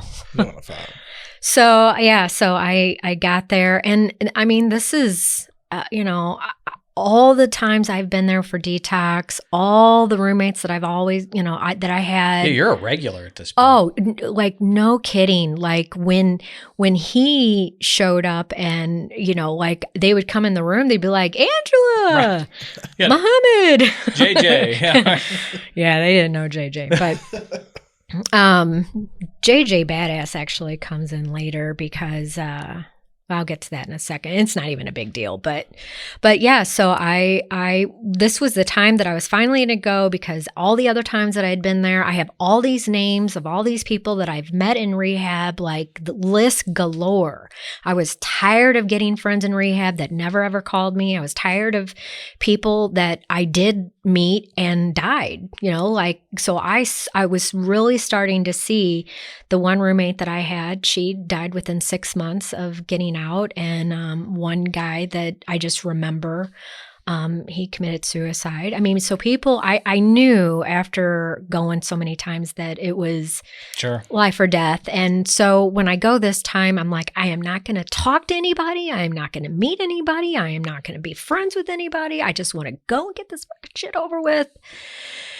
And of course, I'm broke. I don't have money. And, I'm barely, making ends meet. And the guy, he's like, I'll pay for your detox. You just go, you make sure that you save your money because you're going to residential. I'm like, here I go again. Right, been down that. Been there, done that. So here we go again. So I'm like, fine. So he figures out a way to get me in residential. And then I got you've been to rehab a lot. When you know how to pack, like I figured you didn't need the email. Right. What to bring and what not to bring. The mirror that I actually had in my purse earlier, that actually has a mirror on the inside, and there's a whole compartment on the other inside. And I knew how to pack and hide my eyeliner and hide, it's so stupid. Don't take that shirt because they're going to cut the strings out and all those things. Right. Like Frequent flyer. I knew. So but anyway, I got this room next to the nurse's station. And I remember I was so glad because it only had the one bed. It was probably the psych bed now that I think about it, because it had the bed in the middle of the room. Oh, I didn't think about that. But, and it was right outside the nurse's station. So, yeah. But anyway, I had kind of got to where I was feeling a little better, because there were times when I went to rehab when, and I was on detox, that I couldn't hold a pen and I couldn't do a puzzle and I couldn't walk to the cafeteria because I was so withdrawal, shaking so bad from withdrawal. So this particular time, I remember coming out of my room and seeing this guy in this chair. It's the hot chair. When people get admitted into detox, they have to sit there and they have to wait to get their vitals. And I remember just thinking, what is that guy doing here? He doesn't really look like he should be here. And I just remember looking at him like, why isn't his eyes moving? It's weird, And I just remember thinking and then something kind of just caught my eye, and I remember thinking, I know why he's here, and he's really sad, and I don't know what it is about this guy, but something's different about him. And I didn't know. I really didn't know what I was looking at, but I knew that. And yeah, if I let myself, I'd get pretty choked up, because and it wasn't well, he definitely didn't look hot. He looked sad. He looked sweaty and puffy and swollen. And I just thought, I don't know what it is, but there's just something about this. That's, yeah. I no offense taken, huh? So then, I like 1 minute I saw him, and then the next minute I didn't know what was going on or what happened. And to be honest, I didn't care. Sure. 'Cause I was just and then next thing you know, we're getting moved over to residential. I was getting moved over to residential, and then come to find out he was too. And this is the funny thing too. I got moved to residential because they already knew that I had been to detox so many times. They're like, you just go to residential, Angela. Just go to residential. Where they've been trying to get you for years is to do it. Yeah. I mean, just go there, So if I would have been probably, if it was my first time, I don't think I would have went there when I did. Longer. They would have detoxed you longer. Yeah. I would, the words you described our brother over here is, I mean, I think kind of how I remember I was overweight, like couldn't barely fit in the hospital scrubs that they gave me. They were too small, sweaty. I mean, we do not look our best the day we check into fucking medical detox. And just to be clear, I was like 200 pounds. I probably hadn't had a highlight in a long time from my hair. So roots, sweaty, puffy. If you see my before and after picture, you'll be like, holy shit. It is something. We tell people, we talk about it almost on every show of just in 30 days, what the transformation that people can have physically. Did you have any health problems from the alcoholism leading up to this time in rehab? Well, for sure, cirrhosis was common, and pancreatitis, high blood pressure. Sure. Did you ever have like pancreatitis? No. Yeah, I know like my enzymes were really high, but it wasn't a factor in me checking in because I didn't care at the time. Because people ask like, was there a health condition that, and it's usually just a byproduct. It's not, I'm checking in because I do know people that, if I don't get sober, I'm going to die or have pancreatitis. Well, and I always would laugh because the doctors would say, like your liver is really bad. And I'm like, well, doesn't it like fix itself? Like, nice. What's the big deal? Well, when we say it to people, it's something that I catch myself because I didn't care. Yeah. Like it'll be fine. I don't care that my liver's getting shot because I don't care enough about myself to even want to live. So yeah, we say those common sense, you killing your liver, like that person gives a fuck. Yeah. And more times than not, if not all of them, they don't at this point. They will. And yes, thank God the liver is a very fucking remarkable organ. But yeah, I asked because you had described yourself as not in the best position from the bathtub to checking in, and yeah, it was a mess. And so so you guys, it is interesting to hear, just kind of knowing that's how you guys met, but then hearing because that's what was so exciting about leading up to tonight, is hearing how you got there. So it's almost like two different movies and they're coming together. Right. And it's crazy because we got to residential, and now I say we because he and I were in this class, but at the time I was in this group class, right? I was in this group session, and he was in the room too. He was sitting over there with his little freaking books and his markers. Highlighters. Yeah. I was like, what? Oh my God. Professional like student. What? He was such a nerd in rehab. Oh my God. Like seriously, he was, when he says he took it serious, that's all. I was like, God, that guy's really taking it serious. He wanted to do it once, Angela. I was like, what is the big deal? Stop taking it so serious. This is like a rom-com, man. It really is. So and then what's funny too is, to the left of me was a commercial pilot. Wow. I was like, this is like a joke, right? There's a doctor, pilot, and a girl from Cahokia walk into a bar. I remember the pilot. Yeah, you were telling us about, because we were talking. I mean, these are high risk vocations we talked about. And also, I think one of the notes that came out is we share reels of the week of like Dr. Chris's episodes, and I think it might have been today that this disease doesn't give a fuck of how much money you have and what your job is, color your skin is, who you fuck. No, And let me tell you, even to this day, I don't look at him like a doctor at all. And one of the best gifts that I was given through this was to watch him learn how to be sober and to live with sobriety and to learn what alcoholism is. And he's a doctor.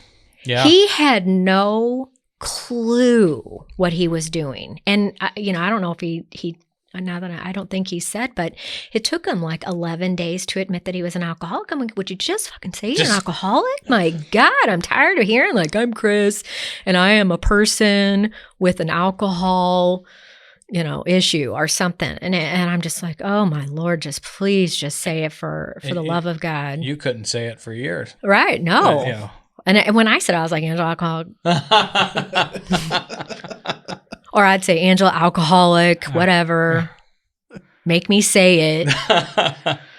But so we were in a group session, and when the therapist was kind of pulling it out of him that he was a doctor, I was like, wait, what? He's a doctor? I'm like, I thought he might look familiar. Like, I don't know. So we got out of the group, and I remember going and calling my brother. I'm like, I think the guy from Smithton is in rehab. He's like, who? I'm like, I think the doctor. Oh, really? And he's gossiper. like, what? And so that's HIPAA. And I was kidding. And then after I hung up the phone, I remember going to the dry eraser board and seeing Chris S. Nice. I was like, oh my God, I think that is. But I didn't know him. I didn't know what he looked like. And then when I finally had the courage to even approach him, because he was intimidating and he was scary, I was like, do you have a brother? And, he's like, because he just didn't seem like that person that I saw one time. Nice. And my memory of him was that he was very teeny tiny, and he was much bigger guy now than what I remember him being. Mr. fucking CrossFit. Yeah. Yeah. So, yeah, So him and Eric both with these fucking gyms. I didn't recognize him, know him, nothing, but I got to see him learn this, and I do admit that I cheated off of him on his steps when we. If you're gonna cheat off somebody, cheat off a doctor for sure. So you had to fill out this. Well, I'm even saying it now. You had to fill out this paperwork to answer these questions before you could get moved over to the extra special residential. And it's called the steps. And the pilot guy, he's like, Angela, these are the 12 steps. I'm like, no, they're not. It's just step 1 to get over to the other residential. Seriously. And then, so anyway, I was like, I don't feel like filling this fucking shit out. So I'm like, what does he got? And I wrote it down. But they're learning about kids. There was a time where my son had some trauma, and we were talking to his therapist. We're really young, and we had read something. Does he have oppositional defiant disorder? And he doesn't. Angela, I'm not a clinician, but you have some oppositional defiant disorder throughout this story. Nobody's gonna fucking tell you what to do. Seriously, God, finally somebody gets me. I mean, shit. Finally, there's a theme here. Yeah. No, don't tell me what to do. Don't, because that makes me crazy. You don't want to be bossed. No, I have been bossed enough. I was bossed by my siblings, bossed by my parents, bossed by my first husband, friend in school. Bossed, just. Thank you. You got it. Hey, see? See? I see people. Finally, someone sees me. Do you? So you guys bonded at in res, but was it a romantic thing? I'm going to ask your side because I got his side on Monday, which I don't know if I buy, but I do. Well, no. I mean, so... Because he left, right? He went to San Diego after X amount of time. So I mean, if I'm being honest, sure, when I looked at him after 3 weeks and he was a normal looking guy and, you know, he's tall and dark and handsome, but it just, I don't know. At that point in time, that was really the last thing that I really had in my head, you know, and he was married and I was in a relationship, you know, it wasn't even like, well, he's married, so I can't, no, it wasn't even anything like that. The only thing that I would think when I looked at him is, man, he's a nice guy. He likes to take his wife out on dates. That was one thing my husband never did with me. So it seems like he's a good husband. And then, you know, but I remember when I left, because I left before him, my time, you know, I got there before he did. So it was time for me to go. And I remember getting in the car and thinking like, oh, I'm so glad I don't have to see that guy, because he was constantly on edge. Like he was, you know, when he would get on the phone and he would talk to his wife, you know, it was like sometimes heated conversations, and I could see that he really cared and was going to try and figure out how to fix everything. And he was intense. And so to, you know, but yeah, like when we finally kind of realized that we had businesses side by side, it was like, oh my God, like that's weird. Like I've been to St. Charles a lot and I have never met anyone from Illinois, let alone from the same town that I lived in. You know, where nobody lives. And we lived in the same town for 10 years and had never met. Yeah, I think maybe let me play analyst here. Like the God's your thing or not, God planted the seed, right? Or the seed was planted. But you guys were both, I mean, it was, you didn't know like the seed was planted. You guys had so much of your own house to get in order, which I bring this up because we talked about it last week. It's not, you know, we don't scream from the top of a mountain, you know, find your lover in rehab together, and let's move. You know, you guys probably tell people it's not typically the best idea. I think that's important because both of you still had a lot of work, all kinds of work to do on yourself before this ever became right. I mean, what we're usually, and I see it sometimes when I come in and lead a group, if there's, you can tell if there's a little, like a girl and a guy always inseparable in group or sit next to one another. And, you know, it's pretty obvious, you know, people are getting their feelings back a little bit, and it, you know, or you can tell if it's actually people that are really there for one another as a, you know, supporting each other in this journey of recovery, which is key, right? Community and being there for one another. But to instantly try to hook up is not something that, and it's not at all what you guys did, which I mean, what you did is pretty unique. Just happened to have met, but that's not your story. No.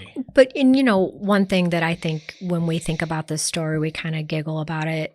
We were asked one night to do a role play where we were married. He was the husband, I was the wife. And then we were given a scenario. And I mean, it was weird because we didn't know each other. We didn't plan what we were going to say or do. But when we looked at what we had to play out, we just went with it. And it was, everyone's like, do you guys know each other? That is pretty funny. And it was like, no, like, you know. I'm telling you, this could be a good rom-com. I want to write this script. But I can picture like the scene where you guys are role playing. Yeah. It was fun. But when I left, I went home, and so I got out towards the end of November. So he went off to San Diego, and then I went home and I went to my relationship with the guy. I didn't want it, but and then finally that got to a point where he accused my boys of stealing their own PlayStation. And I was like, all right. So I picked a fight with him so that he would leave. And I was like, oh my God, I'm on this group chat with all these people from Centerpoint, and you're sober. I'm sober. How long? So this was like a month. So like 30-ish days. Out of rehab. Out of rehab. So you're like 60. Oh, so November. So this was at the end of December, January. No, it was like the beginning of January. Not the toughest time to get sober too. Out of rehab is getting out of rehab in November and going right into the fucking holiday. That's baller. Yeah. So I picked a fight so he would leave, and then I didn't want to drink, so I came up with this really great idea that I knew he left his edibles. Now, this was a guy that would take an edible and he would cut it into fours, and he would take like a fourth, pussy. Like just we went out of town once and we took some, and he was like, well, let's do one. And I was like, all right. And so, he's like, well, make sure you get the little ones. And I was like, fuck that. Yeah. So we took the big one. Can I snort this? He's like, did you give me the little one or the big one? I'm like, I gave you the little one. Just shut up, So we almost missed our flight to vacation because of that ordeal. But anyway, you in airports. Oh, you have no idea. That's a thing. Even not in this new life. Oh, that is, yeah. All right. But so anyway, decided that I would take a bunch of edibles, and I couldn't sleep, of course, so I had to take, whatever sleeping things I had. Those fuckers are powerful too. But I took a handful, and I was like, fuck it. I'm not drinking. I'll just, sure. I mean, it's like, I don't even remember.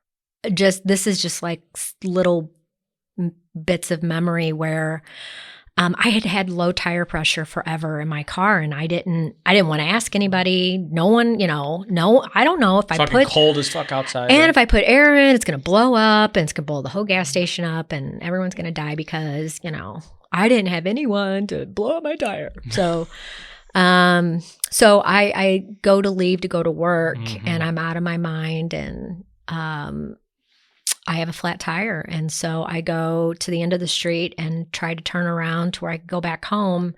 And to me, I think it takes a lot for your tire to fall off. And I don't know if it felt, but anyway, the rim of my car nicked the street, and like I was trying to drive. Yeah, that's and the cop got me, and I remembered thinking I never did blow the first time when I got my DUI. I didn't blow because I was too embarrassed. It wasn't. I can be an asshole, but it was not because I would. Lawyer hat on. I wasn't. Yeah. No, I did. I wasn't being I was too embarrassed. Every time I blew, when I blew at rehab and getting kicked out of IOP and having to blow at IOP, and they're like, "Oh my God, Angela, well, you got to call a cab and whatever." But anyway, it was just because I was too embarrassed.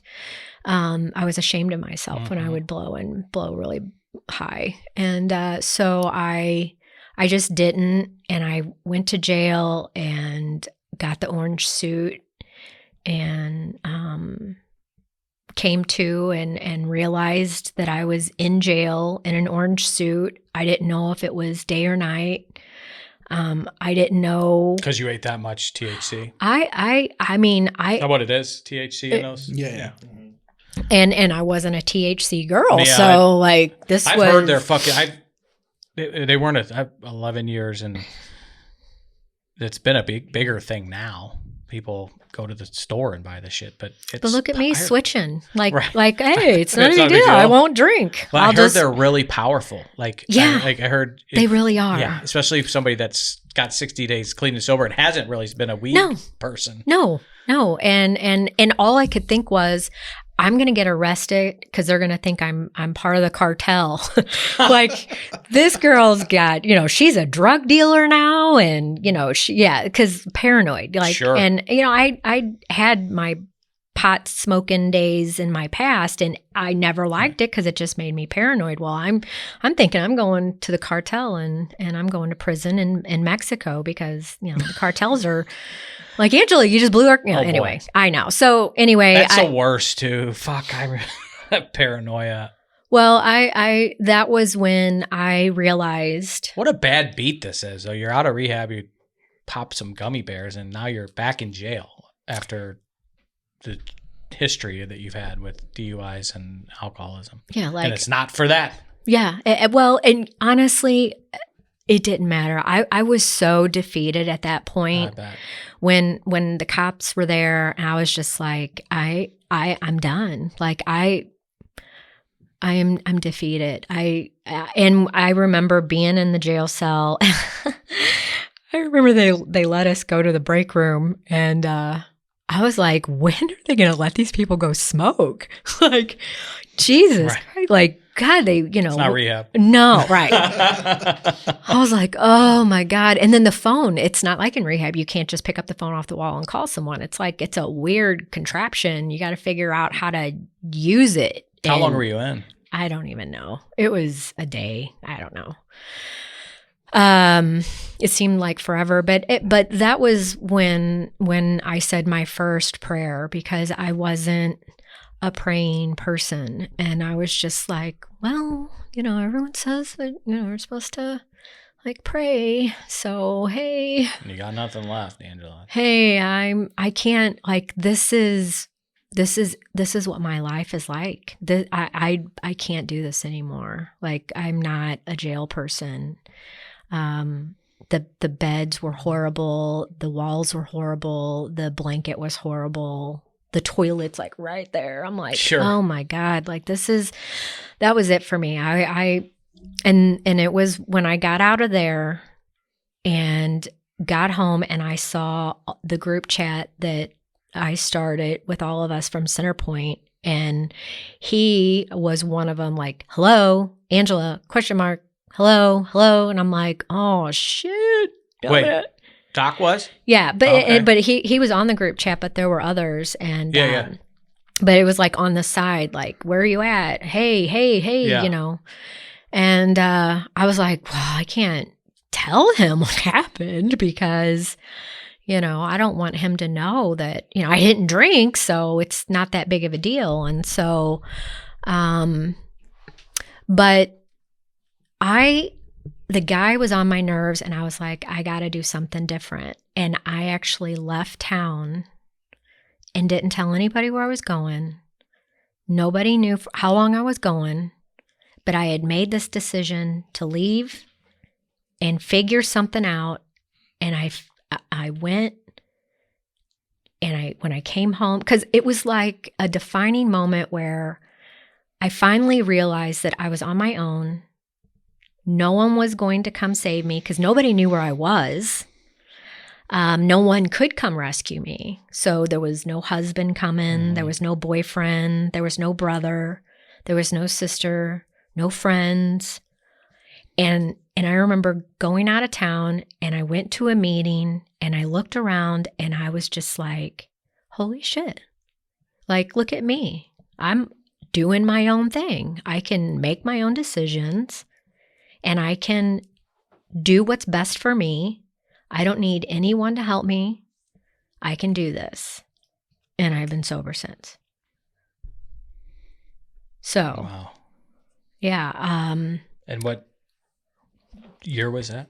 That was my sober date, was January 3rd, 2019. So you're counting the gummies as a...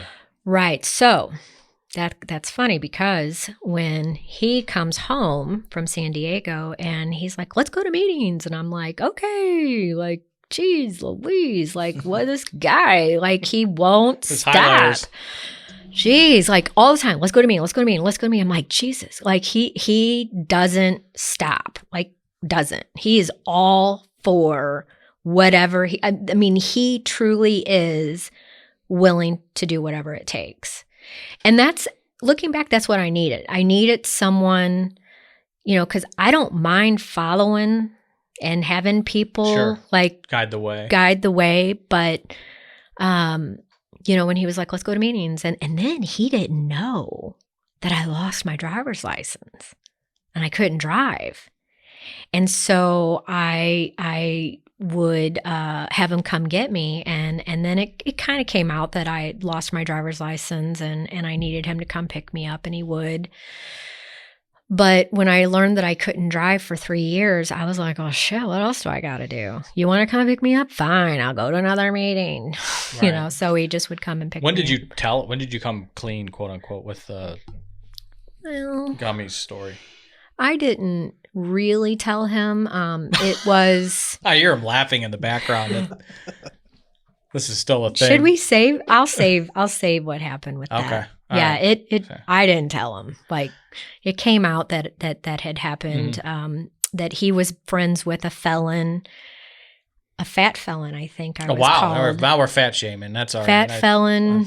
Yeah. So I think call Chaz. I think someone was kind of warning him that he wasn't hanging around with the best company, and so. Okay. And I'd assaulted a police officer according to my record, and the nick in the street was a felony for damage to government property. Yeah. Right. So yeah. So anyway, yeah. So he's like, let's go to meetings, and I'm like, well, what else am I doing? Sure. Guess I'll go to meetings. Yay! This is the best life ever. And then he's like, just let's start our own. I'm like, good Lord, this guy, geez. I'm like, start our own? Really? Fridays, 6:00. I'm like, even better. Right, Friday night on Route 3, right where I used to drive past, drunk back and forth. Like, sure. Yeah, sure. That's pretty Let's poetic. Let's do it. So. And that's how the Three Amigos. That's how the Three Amigos started. It's awesome. And it was great. Yeah. But it, we started going to meetings in Waterloo. We started our own And it was kind of a meetings desert, these like the Waterloos and the Red Buds, and where you guys, So there was one in Waterloo that's been around forever. And that's where we would go. So it was open? Yeah. Okay. But the one in Columbia, there wasn't one. There was one, but it had dwindled down to nothing. Sure. So where and when we started ours was really kind of cool, because it definitely spiked up the sobriety in our community, I think. There you go. I thought about, not to get all Bible belty here, it's like the furthest, I'm not a Bible belty guy. I'm a big Jesus guy and church guy, but I think there's a difference.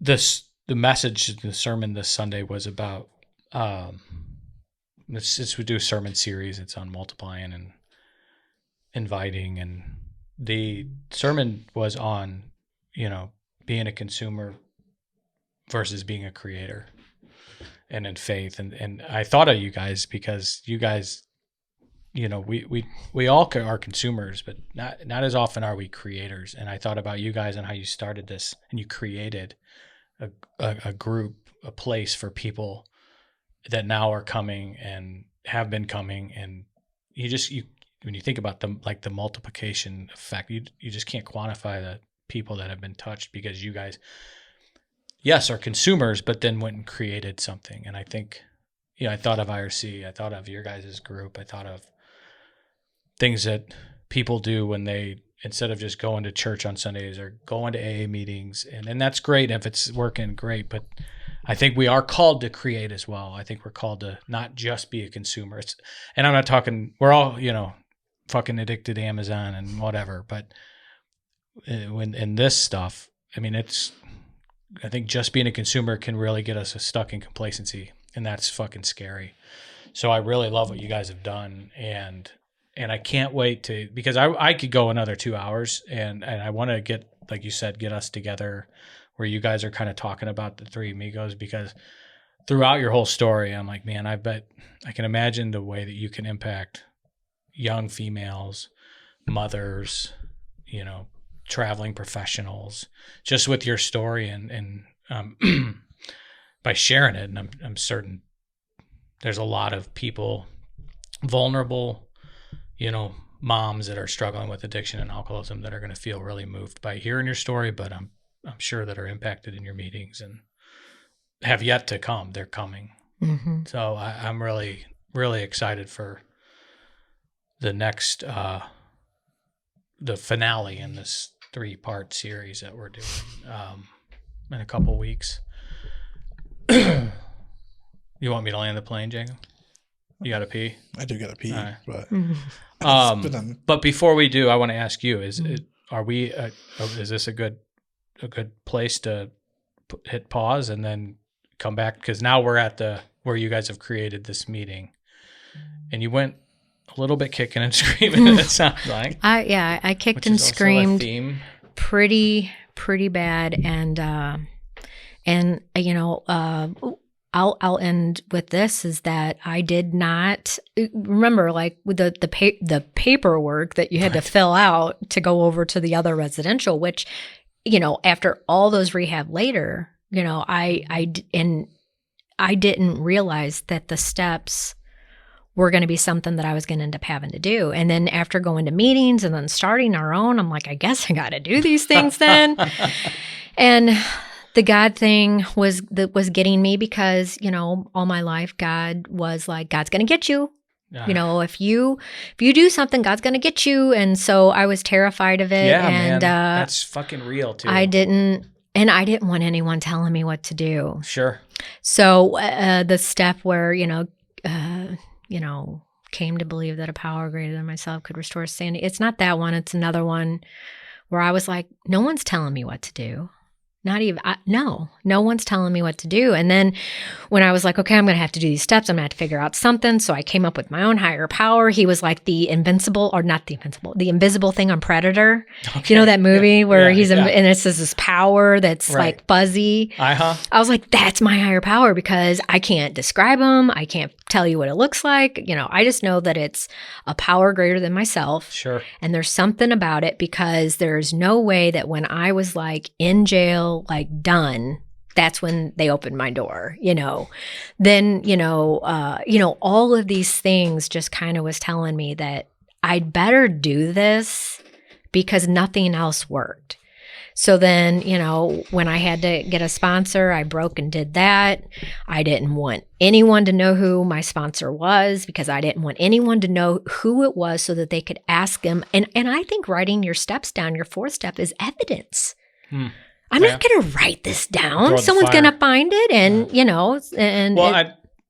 you've been blackmailed before. Absolutely. So I don't. It kind of tracks. Thank you for noticing that too. So it's evidence. So, but anyway, like one time I was working on it at my house and he'd come to pick me up and he's like, come on, we got to go. What are you doing? I'm writing my steps. I'm like, but I don't want to write it. And he's like, just fucking write your steps. I can hear him saying that. Get the pen and just write it. And I remember I was like, ugh. See, Doc, the people that were saying you're a little direct, like it's not, you're not picking on them. You did it to your own, Right. Yeah, right. Then I'm going to do it to my wife. See? But I was just like, whatever. But I wrote one word. And I knew what that one word meant, but I did put my pen to paper. I did go through with it. I did do everything that they suggested that I do. And that is what changed my life. And when I realized after a while, when this one thing happened to us where I was going to call this girl and I was going to go off on her, man. I was like, man, just give me her. I'm going to chew her ass. You can take the girl out of Cahokia, but you can't take the Cahokia out of the girl. Thank you. And I was going to do it. I was going to go all out on her. And it was a spiritual experience. I love it. I was like, the only time I want you to call me is either one, to call me and tell me that you're sorry for disrespecting my time and my money, or 2, that you want help. That's the only time I want you to call me. I was all prepared just to call her every name in the book, tell her she's a piece of shit, I'm not kicking anyone's ass, but you know, I wanted her to think that I was just gonna. You can give a tongue lashing though, right? Oh yeah, but I don't anymore, and that's one of the things about me that JJ badass. Like when I realized, and I picture the JJ with the glasses and the blonde hair and the crocheted shirt. That's who I thought of when you said JJ. So this sweet little innocent girl that would leave her house, get bullied, not know why people were so mean, you know, then learn later in life that people are assholes. And if you let people get over on you, they fucking will.